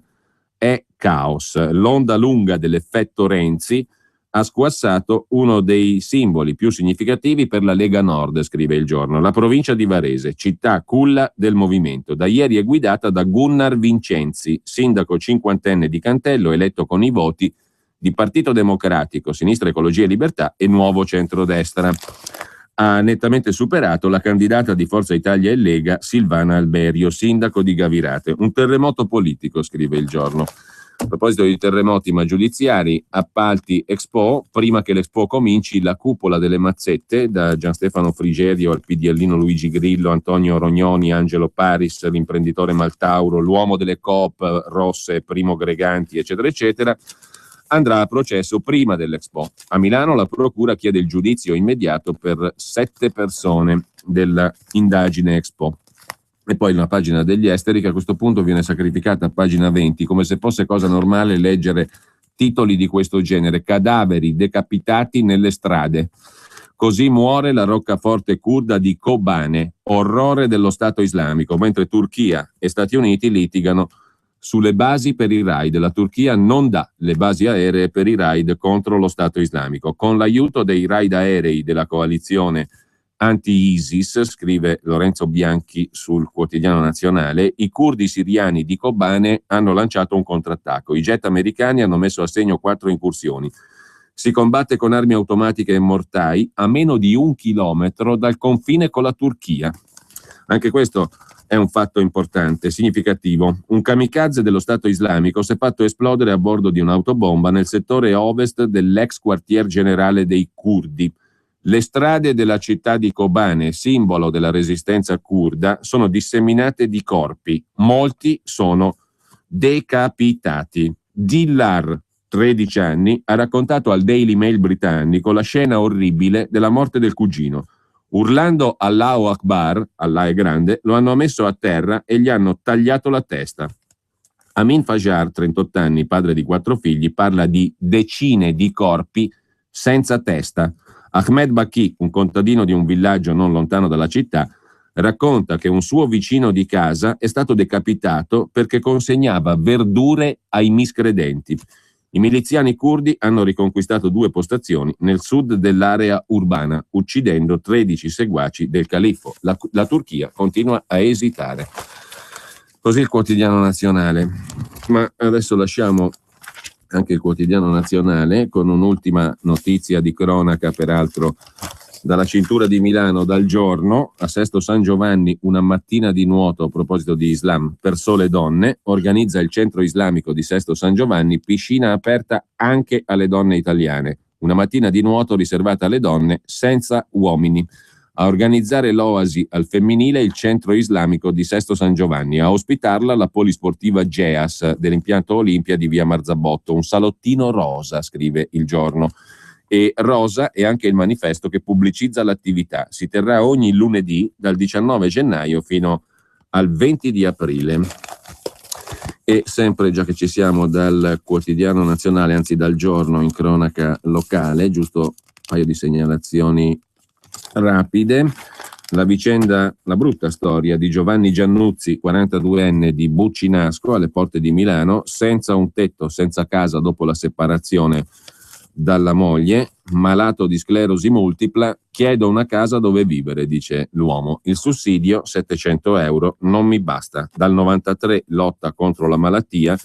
Giovanni Giannuzzi ha fatto appello al sindaco di Buccinasco: non ho tempo di partecipare al bando per un alloggio, la mia malattia non si ferma. L'uomo è sulla carrozzina, sulla sedia a rotelle e chiede aiuto al sindaco. Infine, sempre dalla cronaca lombarda, l'amianto comincia a sgretolarsi, siamo a Broni, Pavia, Oltrepo, Fibronit, una bomba sull'Oltrepo, ogni anno a Broni 58 morti, servono 50 milioni di euro per la bonifica, numeri quasi da catastrofe, una media di 58 morti all'anno, dato aggiornato al 2012 e forse sottodimensionato, perché fino a qualche anno fa molte morti non erano catalogate.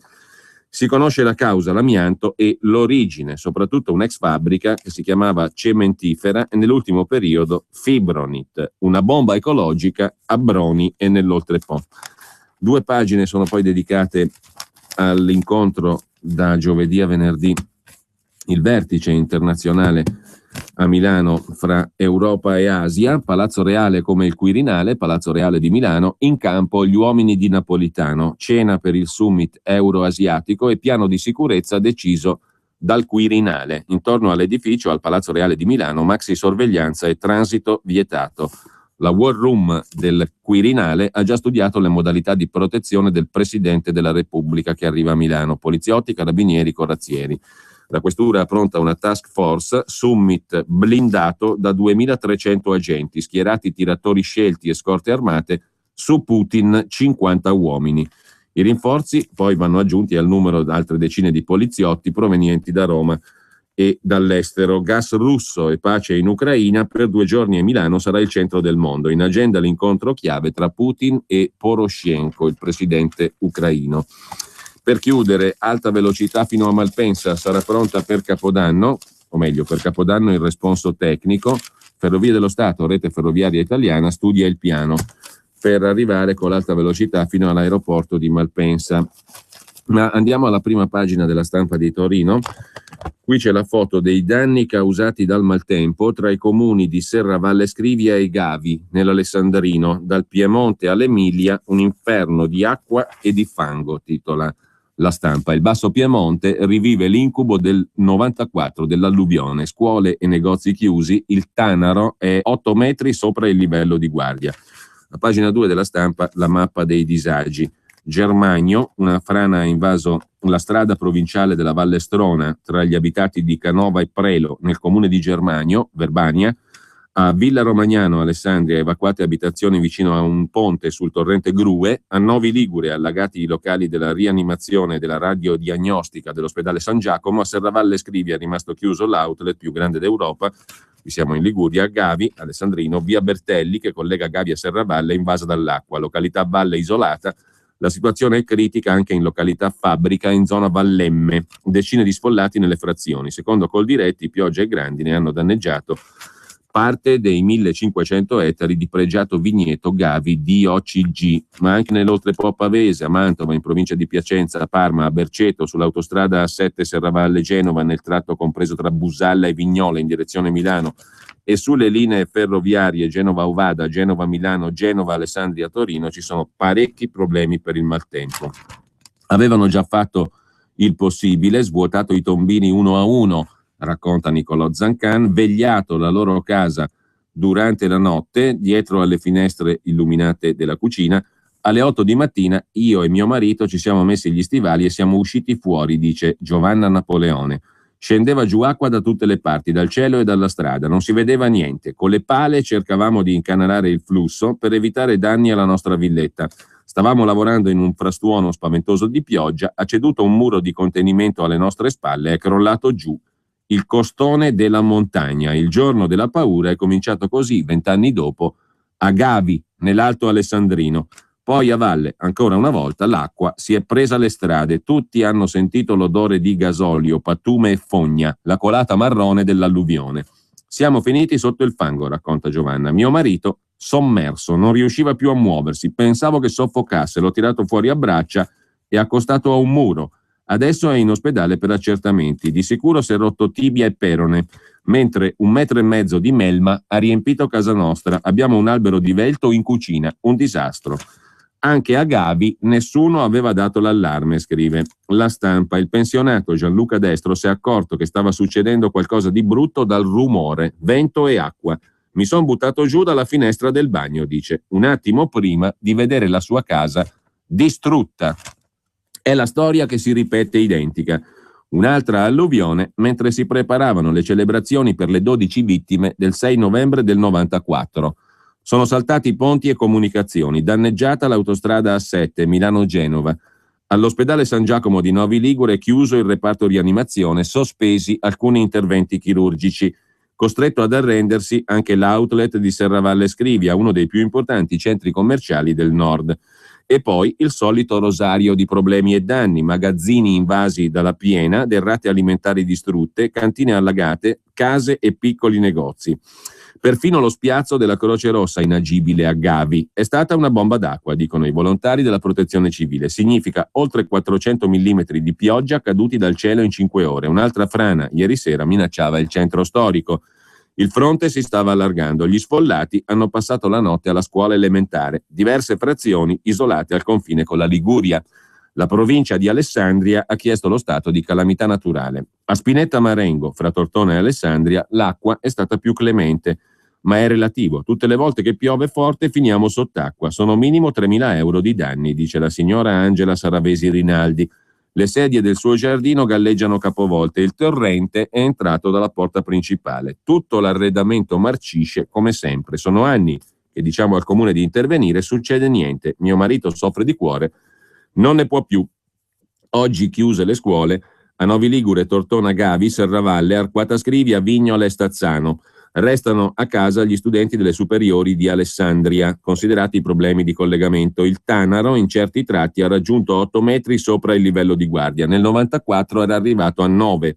Ad Alessandria, quartiere Orti, il più colpito dall'alluvione di 20 anni fa, abita ancora Gianna Calcagno. Ero al telefono quel giorno, all'improvviso cadde la linea, proprio mentre mio marito entrava in casa stravolto. Presto, aveva detto, l'acqua mi corre dietro. 2 persone anziane, marito e moglie, qui vicino sono morte, ricorda Gianna, perché non ce l'hanno fatta scappare. Nessuno di noi è più riuscito a dimenticare. La signora Calcagno è presidente dell'Associazione Alessandria Nord, che si è sempre battuta per la sicurezza del territorio. Molti lavori, dice, sono ancora da completare. Non abbiamo imparato la lezione. Gli argini della sponda sinistra del Tanaro sono ancora da finire. Hanno ricostruito e cementificato in zone pericolosissime, dove l'acqua era arrivata a distruggere tutto. Ogni volta che chiediamo interventi sentiamo la stessa risposta: mancano fondi. Questa è la situazione 20 anni dopo. Cemento e incuria. Così Nicolò Zancana, pagina 2 della Stampa di Torino.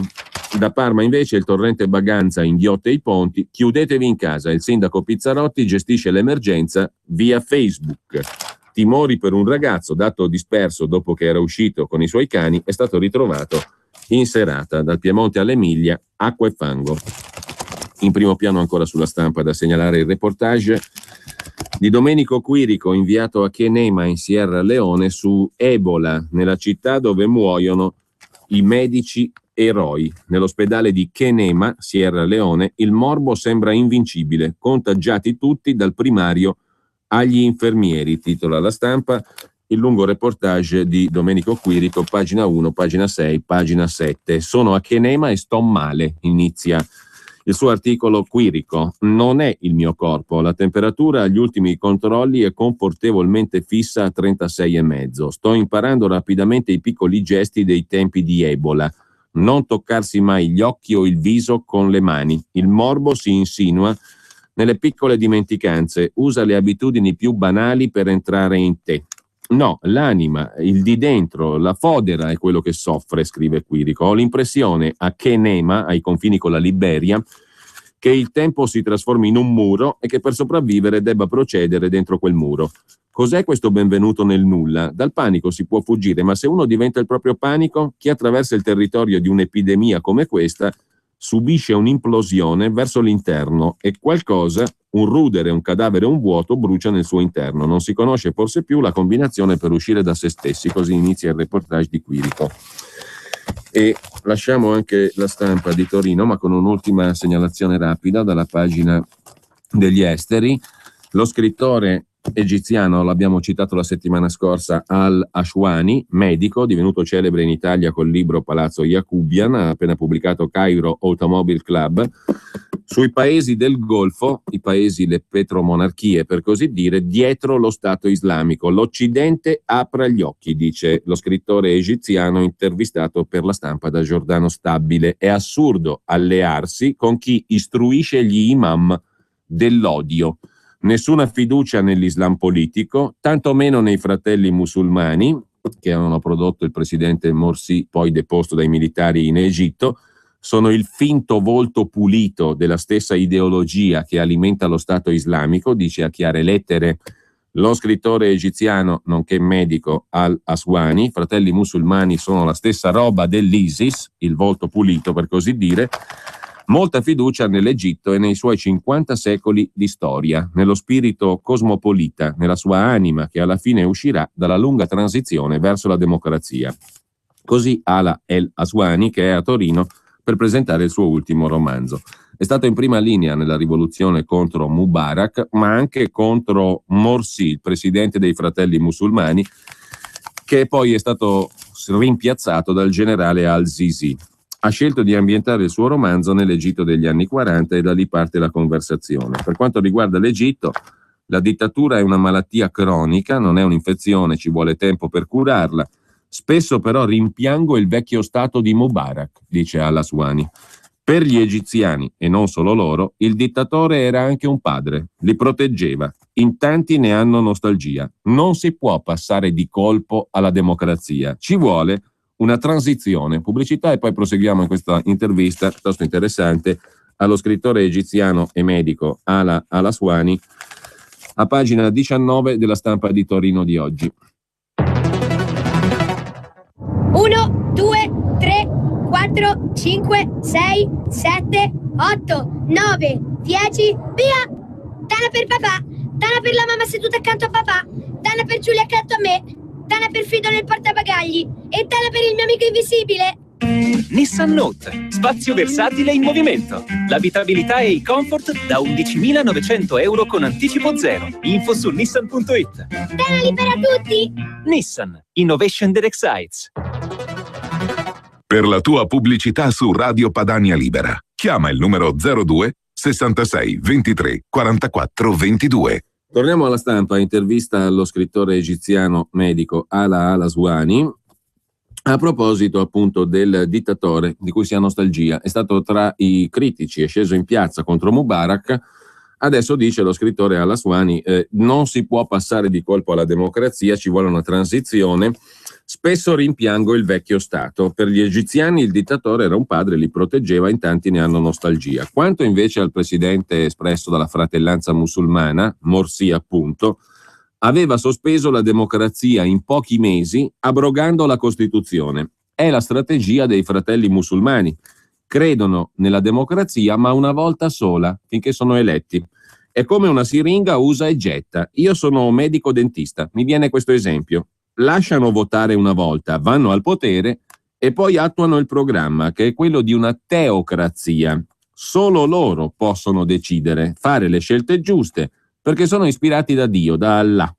Per tutti gli altri non c'è spazio. È questo l'Islam politico. Alla fine si arriva allo Stato islamico che vediamo all'opera in Iraq e in Siria. Morsi come il califfo al-Baghdadi. Non è troppo? Chiede il giornalista della Stampa. L'ideologia è la stessa, risponde lo scrittore Ala Al-Aswani. Il primo a parlare di Stato islamico, di califfato, è stato il fondatore dei fratelli musulmani, Hassan al-Banna, nel 1928. Ma nei paesi arabi c'è la possibilità di sviluppo democratico in armonia con l'Islam? Sì, c'è, risponde Al-Aswani. Basta separare politica e religione. E devo dire che l'Egitto, dopo la caduta del re con Nasser, era sulla buona strada, ma già nell'Ottocento abbiamo avuto un grande pensatore, Mohammed Abdu, che predicava la tolleranza e diceva che il velo non è Islam. Poi cos'è successo? Colpa del petrolio. Le monarchie del Golfo si sono arricchite enormemente e sono legate a doppio filo all'ideologia salafita, wahhabita, quella dell'Arabia Saudita, chiusa e intollerante. Dagli anni 60 hanno cominciato a finanziare le scuole, le moschee e a imporre la loro visione dell'Islam anche in Europa. Formano predicatori che creano giovani bombe. Basta solo innescarli e lo vediamo in Siria. Non ci si può alleare con chi finanzia il fanatismo e poi andare a bombardare qualche villaggio in Pakistan per fermare il terrorismo. Questa contraddizione la deve risolvere l'Occidente, dice Al-Aswani, pagina 19 della Stampa di oggi. Intanto in Catalogna il governatore catalano Artur Mas ha detto niente voto sull'indipendenza, marcia indietro, il referendum sull'indipendenza del 9 novembre non si fa più, salta, si terranno invece le elezioni regionali. Il presidente ha rinunciato al referendum perché ha detto che non ci sono le garanzie legali. Lasciamo però la Stampa, andiamo a dare un'occhiata anche a Repubblica. Qui c'è un paginone in forma di retroscena che ci porta esclusivamente alle questioni di politica interna, ovvero Renzi e dintorni, e la manovra che ci aspetta tutti come contribuenti, la finanziaria, la cosiddetta legge di stabilità, una manovra di sinistra, la definisce Renzi, pur in forma di retroscena su Repubblica. Se l'avesse fatta un altro, avrei preso gli applausi anche da tutta la CGIL. Riusciamo a stanziare soldi nonostante la crisi sia peggiorata. La verità è che i precedenti governi hanno fatto nulla, non hanno combattuto per ottenere qualcosa in Europa. È un'operazione di grande respiro, alla faccia di chi diceva che erano solo annunci, la finanziaria. Andrei anche oltre il 2,9% di rapporto deficit-PIL, però sono stato prudente, forse sono invecchiato, ma non chiedo permessi all'Unione Europea. Così Repubblica ci dà conto di quel che pensa Renzi in retroscena, mentre a Genova l'ultimo allarme 3 giorni prima del diluvio, per i PM disastro colposo come abbiamo già visto, paura anche nell'entroterra, e c'è l'intervista di Repubblica al presidente e commissario straordinario Burlando. Ora basta burocrazia, faccio partire i lavori sul Bisagno anche se ci sono ricorsi al Consiglio di Stato. Qui affonda tutto, dice il presidente ligure, e ci sono 35 milioni di euro fermi per il Bisagno appunto, bisogna muoversi. Burlando se la prende con chi cerca di bloccare tutto, le grandi opere vengono identificate con il male, ma se ce n'è una che salva vite umane va fatta. Negli anni di Tangentopoli per lo scolmatore del Fereggiano sono stati messi sotto inchiesta i miei assessori poi assolti. Chi è venuto dopo ha buttato via il bambino con l'acqua che, col senno di poi, era pulita. E infine ricorda le contestazioni di questi giorni, Burlando. La rabbia c'è stata ovunque, in città come nei paesi. Adesso però devo trovare i soldi per ripagare i danni alla gente. Il resto sono chiacchiere. Sempre da Repubblica, 2 pagine dedicate alla Fiat che ammaina la sua bandiera a Torino e la alza a Wall Street, ma il debutto in borsa è incolore, è opaco, meno 1% ha perso la Fiat. Caccia a un nuovo alleato per sfondare in Asia, parla di Toyota o Honda, per salire sul podio dei costruttori mondiali, scrive Repubblica.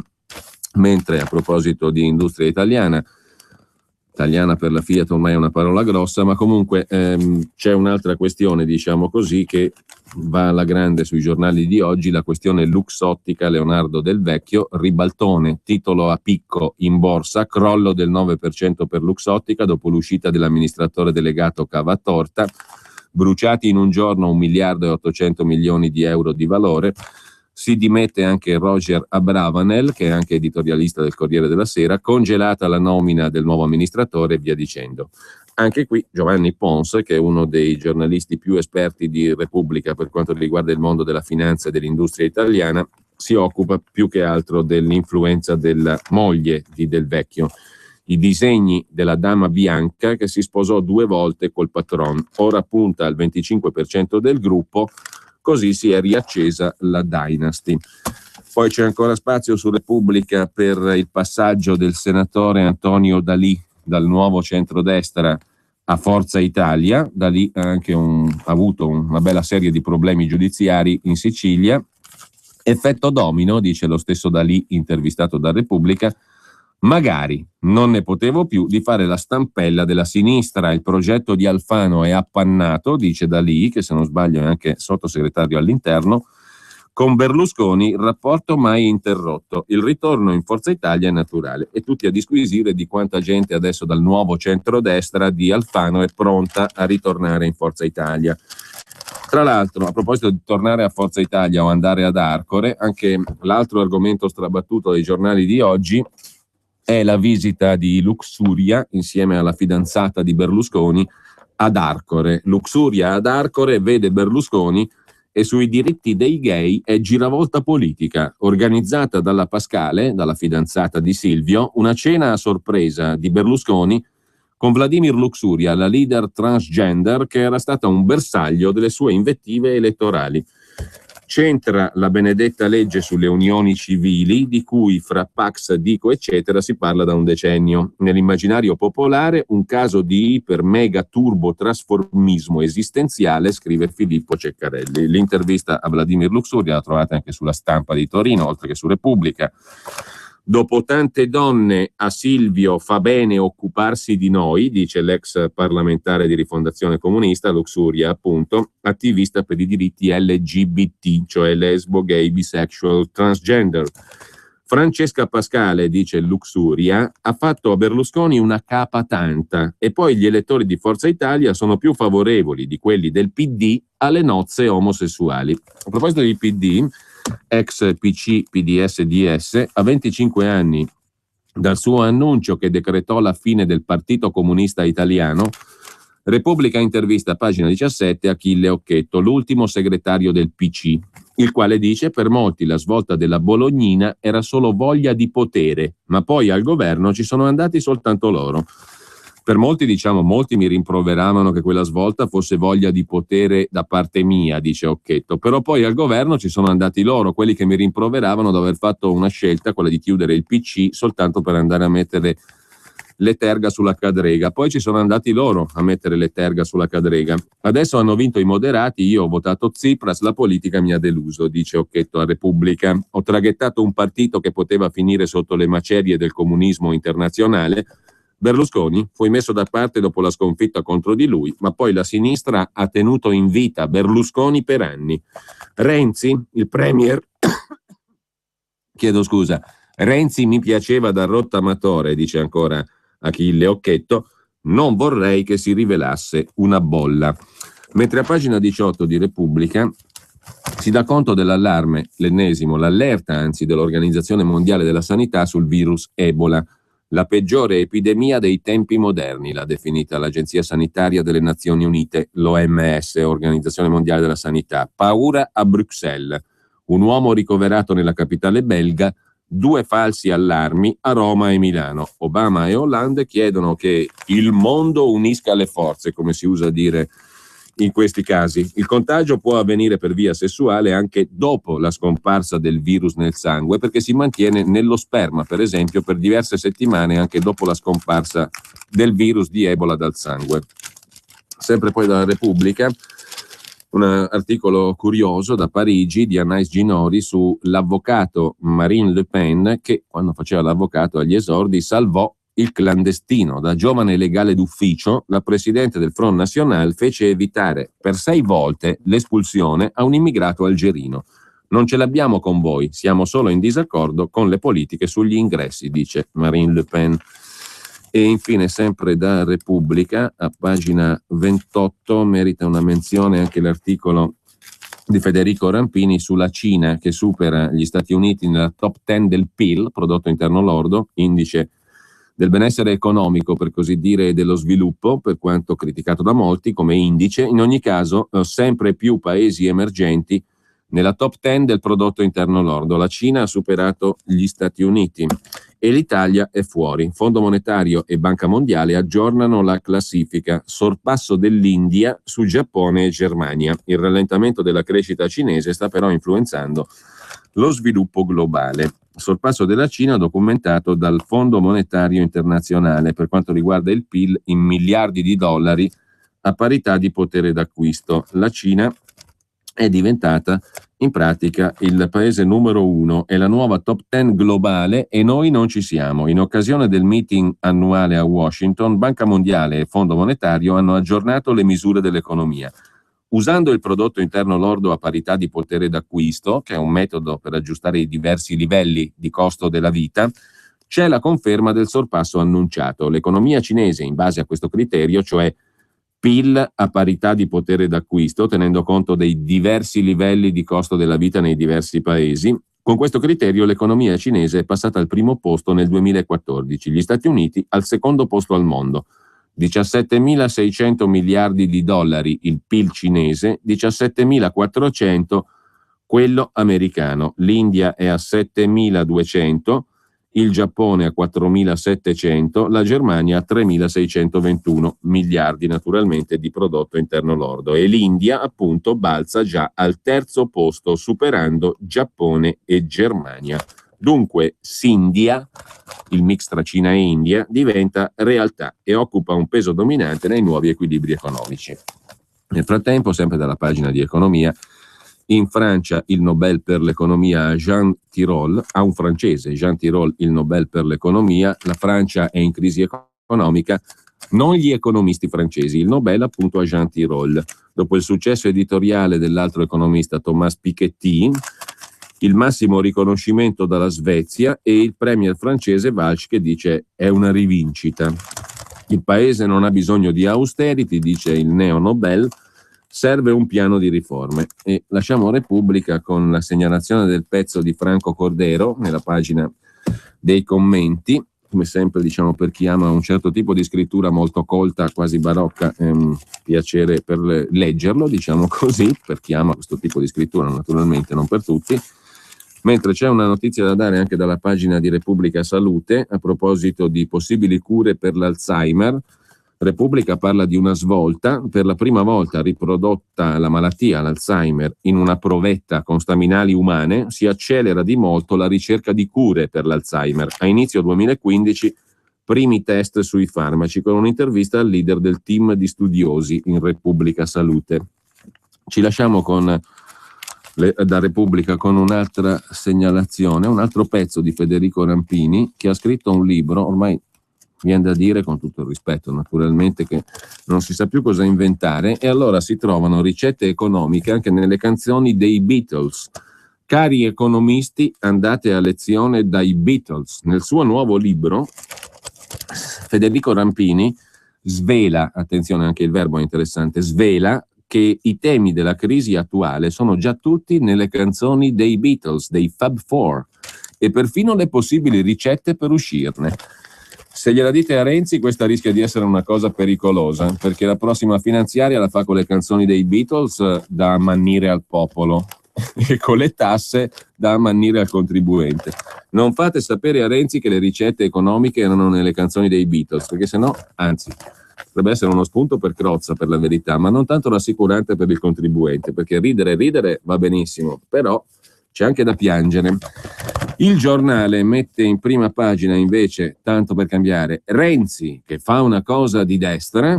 È ormai quasi patologica l'inclinazione del Giornale di Berlusconi per Renzi.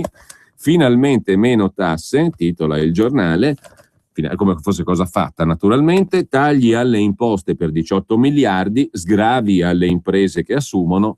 Ma è la ricetta di Forza Italia, scrive il Giornale, con tanto di commento del direttore Alessandro Sallusti. Con Renzi abbiamo gli stessi nemici, le tasse, la burocrazia, i sindacati, i giustizialisti. Peccato che gli amici siano diversi. Lui si appoggia alla sinistra storica e ai traditori del centrodestra di Alfano. Ed è un peccato, si duole Alessandro Sallusti, perché se così non fosse, il patto del Nazareno sulle riforme istituzionali potrebbe davvero essere esteso anche ad altri campi. Intanto l'hanno già fatto per le cosiddette province, cioè dove non c'è più il popolo elettore, i cittadini elettori, Forza Italia e PD sono già messi d'accordo alla grande per spartirsi le cadreghe delle province, come da cronache di quest'oggi peraltro. Peccato, dice Sallusti, che lui abbia ancora amici diversi, perché se così non fosse, il patto delle riforme, il patto del Nazareno, potrebbe essere esteso ad altri campi, dando più forza all'azione di governo. Dico questo, scrive Sallusti, perché la ricetta economica presentata ieri da Renzi agli industriali, se realizzata in modo fedele, può essere un terreno di incontro fra Forza Italia e PD. Tagli alle tasse per 18 miliardi, 6 per alleggerire l'odiata IRAP delle imprese. Nuove assunzioni senza contributi a carico delle imprese per i primi 3 anni. Sono ricette che Renzi ha pescato dal centrodestra. Programmi che solo per la stupidità degli alleati di Berlusconi e successivi tradimenti sono rimasti in gran parte sulla carta. Capito, vecchi alleati di Berlusconi? Lega compresa? Quanto siete stati stupidi? Con Renzi è sempre meglio usare i se, ma se il Premier manterrà la parola, questa finanziaria traghetterà definitivamente la sinistra italiana dal postcomunismo alla socialdemocrazia. È fantastico o no il Giornale? Sempre però dal Giornale c'è un articolo decisamente più pregnante, diciamo così, per quanto questo aggettivo possa voler dire tutto e niente. Comunque è un articolo che dà una notizia vera. I servizi segreti marocchini hanno svelato, volevano colpire la metropolitana di Milano, Italia nel mirino degli islamici, sventato un attentato di Al-Qaeda. Altro che basso livello di rischio e conflitto lontano, come dice il ministro Alfano. L'Italia è nel mirino dello Stato islamico, non soltanto nelle farneticazioni degli adepti del califfo, ma nei fatti. Lo confermano i servizi segreti del Marocco, che parlano di attentati sventati quasi per il rotto della cuffia tra Milano, Bologna e Padova. In particolare i dettagli sono stati rivelati nei giorni scorsi da Mohamed Yassin Manzouri, capo degli 007 del Marocco. La cellula era marocchina e interagiva con alcuni fiancheggiatori in Italia. Siamo riusciti a fare un buon lavoro. Il gruppo è stato messo nelle condizioni di non nuocere, ha detto il capo dei servizi segreti del Marocco. Lo racconta Luigi Guelpa. Il dettaglio, oltre che in prima pagina, lo trovate a pagina 16 del Giornale di oggi. Sventato attacco terrorista alla metropolitana di Milano. A dirlo il capo degli 007 del Marocco, che ha annunciato di aver colpito una cellula del Jihad. Aveva un piano anche contro le basiliche, le chiese di Padova e di Bologna. Il numero 1 degli 007 marocchini parla di piani del califfo al-Baghdadi per colpire obiettivi in tutta Europa. Questa questione poi la riprendiamo più tardi, però è il Giornale, in questo caso sì, meritoriamente, che la mette in prima pagina. Non mi pare di aver visto la notizia su nessun altro quotidiano. Il Giornale giustissimamente la mette in prima pagina. Giustissimamente, perché è meglio saperle le cose, ovviamente.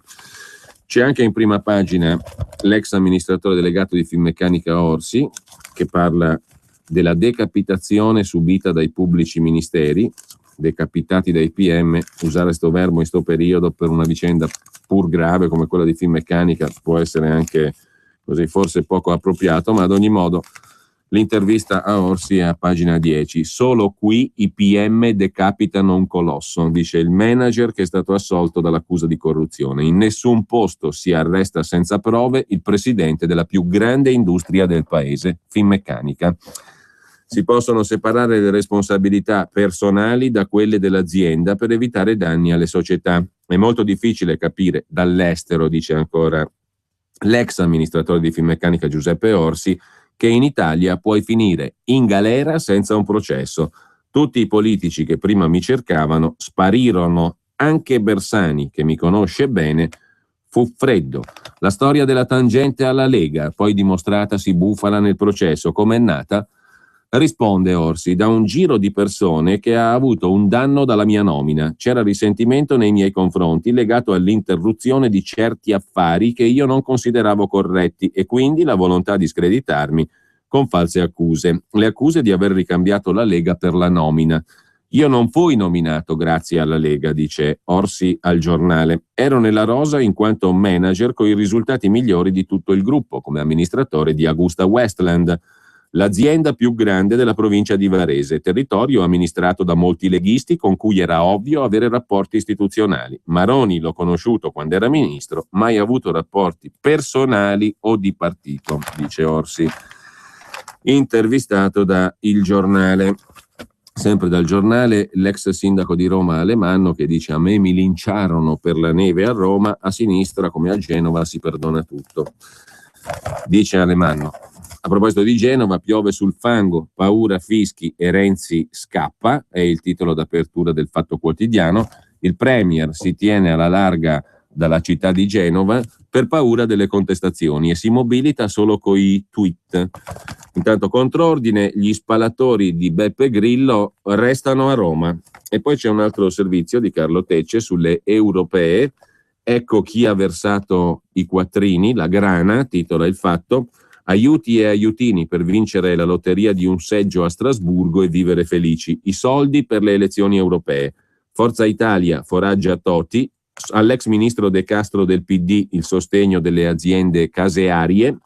i fondi dell'azionista dell'Unità per invece Simona Bonafè, una delle europarlamentari e tra i volti principali del Partito Democratico renziano. A pagina 6 il dettaglio: Europa quanto costi, da De Castro a Totti alla Bonafè, ecco chi li finanzia. E infine scazzottata a Catanzaro, le provinciali finiscono al pronto soccorso, altro che se non contano nulla le province, che rimangono naturalmente nonostante siano state abolite. Sono state abolite verbalmente, ma rimangono. Il quotidiano comunista Il Manifesto apre con Renzi a Confindustria, Bergamo, meno tasse per loro è il titolo. Renzi promette una manovra da 30 miliardi, molti dei quali destinati alle imprese, fuori le contestazioni della FIOM. Il sindaco espiatorio è invece il titolo dell'articolo di fondo del Manifesto, a firma della direttora Norma Rangieri, in difesa di Marco Doria, sindaco di Genova, e poi l'altro commento è quello di Paolo Berdini in prima pagina sul Manifesto, sul territorio, solo il 3%, il resto è una grande opera, colto in flagrante sull'impostazione dello Sblocca Italia, che stanzia 110 milioni per la difesa idrogeologica e 3 miliardi e 900 milioni per i cementificatori e asfaltatori d'Italia. Colto in flagrante, Renzi ha richiamato su Facebook i pilastri del suo disegno di riforma. Si chiamano Sblocca Italia, riforma della pubblica amministrazione, riforma costituzionale, riforma della giustizia, cantieri dell'unità di missione. Sono le priorità dell'Italia che vogliamo, ha messo Renzi su Facebook. In questo modo si è dato la zappa sui piedi, perché le cifre sono quelle che abbiamo riportato. 110 milioni per la difesa idrogeologica, 3 miliardi e 900 milioni per i cementificatori, scrive Berdini. Andiamo a vedere anche la prima pagina di Libero. Governo sott'acqua, Renzi si rifugia a Confindustria per sfuggire i fischi degli alluvionati, scrive Libero, esattamente come il Fatto Quotidiano, ma non sa che fare sulla legge di bilancio. E ora che non c'è più Berlusconi capro espiatorio, da Genova a Milano e da Roma alla Sicilia emerge il fallimento di una sinistra arrogante e incapace. Poi c'è la questione della manovra da 30 miliardi, il testo non c'è, rischiamo stangate come contribuenti o la bocciatura europea, scrive il direttore Maurizio Belpietro. Giacomo Amadori invece racconta in prima pagina la storia del marito dell'ex ministra Kyenge. Vendetta del PD, cacciato il marito della Kyenge. Risultati ottimi, ma paga l'intervista a Libero. Macumba Partito Democratico, scrive Libero. Cacciato il marito della Kyenge. Nonostante i bilanci risanati, Grispino, il marito dell'ex ministra, è stato licenziato dal consorzio che dirigeva. La colpa, la sua intervista a Libero. Mentre, sempre dalla prima pagina di Libero, Putin toglie le sanzioni alle imprese del nord Italia. Missione di Salvini in Crimea, ne racconta Francesco Borgonovo. E se Vladimir Putin fosse la risorsa di cui hanno bisogno le imprese italiane?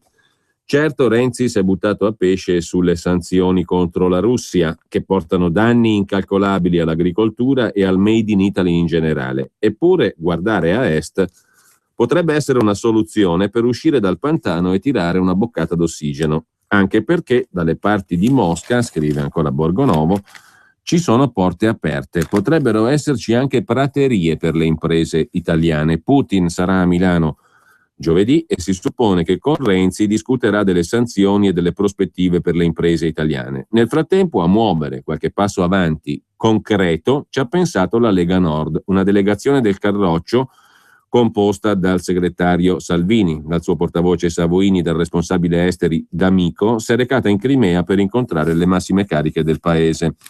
Dalla visita sono usciti spunti interessanti.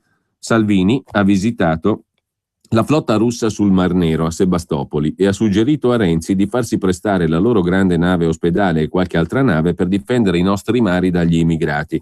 Ma soprattutto ha parlato di imprese, il segretario leghista, e qui arrivano i risultati. Da tempo Salvini sostiene che le sanzioni alla Russia sono follia. Putin è un alleato indispensabile. Siamo qui a fare il nostro Jobs Act, ha detto ieri Salvini. Mentre Renzi parla di lavoro, noi siamo qui a rappresentare concretamente gli interessi di migliaia di imprese del nord e di 12 miliardi di export italiano a rischio. Ci sostituiamo al governo Renzi che obbedisce alle idiote decisioni di Bruxelles. Da un lato aprire un canale di dialogo per il mondo commerciale e imprenditoriale, dall'altro perseguire un obiettivo geopolitico, non obbedire più a Washington e guardare a est, a Putin, anche come alleato contro gli estremisti islamici, ha detto Salvini. È la prima volta, scrive Libero, che le 3 massime cariche della Crimea incontrano un partito politico occidentale e hanno dimostrato di non avere affatto un atteggiamento ostile, anzi Salvini ha ribadito la contrarietà della Lega alle sanzioni e ha fatto presente che le 2 regioni amministrate dalla Lega, Veneto e Lombardia, hanno esplicitato questa posizione. Dal fronte russo la prima risposta: abbiamo ottenuto dalle autorità crimeane e dalla Federazione Russa una dichiarazione importante, spiega Salvini, per annullare l'effetto delle sanzioni che danneggiano l'economia italiana. In pratica si tratta dell'annullamento dell'embargo imposto dai russi per le aziende venete e lombarde. Gli imprenditori anzi, che investono in Crimea possono continuare a farlo. I vertici del governo sono stati disponibilissimi. In più si aprirà un canale agevolato per gli imprenditori veneti e lombardi per investire anche in Russia. Insomma, investire non solo è possibile, ma gli interlocutori sono interessati a fare un passo indietro, aprendo un varco nel muro dell'embargo. Da queste parti, continua Salvini, ci sono 6.000 aziende tedesche e soltanto 400 italiane. Significa che possiamo solo crescere. Quella russa è una società che cresce. L'Europa dei pirla ha deciso di litigare con la Russia. Risultato: per realizzare il ponte sullo stretto di Crimea, invece di imprese europee, arrivano quelle cinesi. Le conseguenze di un rapporto diverso con la Russia sono facilmente intuibili, conclude Libero. Non si tratta di trasferire le imprese italiane su territorio straniero. Si parla di commesse, quindi nuovi posti di lavoro anche qui da noi e maggiori guadagni. La Confindustria russa si muove molto bene, dice Salvini. Bisognerebbe che il governo e Confindustria italiani facessero altrettanto. Esempio, il comune di Mosca per lavori pubblici ha a bilancio 20 miliardi di euro, una finanziaria italiana, tutto per opere pubbliche. Questo per dire quante possibilità di lavoro ci sarebbero e inoltre da queste parti il Made in Italy è molto apprezzato, non solo cibo e moda, ma anche le opere pubbliche. Invece noi continuiamo a martellarci le palle da soli. Ho spedito un SMS al sindaco di Milano Pisapia, ha detto Salvini, dicendogli che ho lavorato anche per lui. In Crimea e Russia aspettano le imprese italiane e milanesi. Si potrebbe creare un gemellaggio fra Milano e Mosca.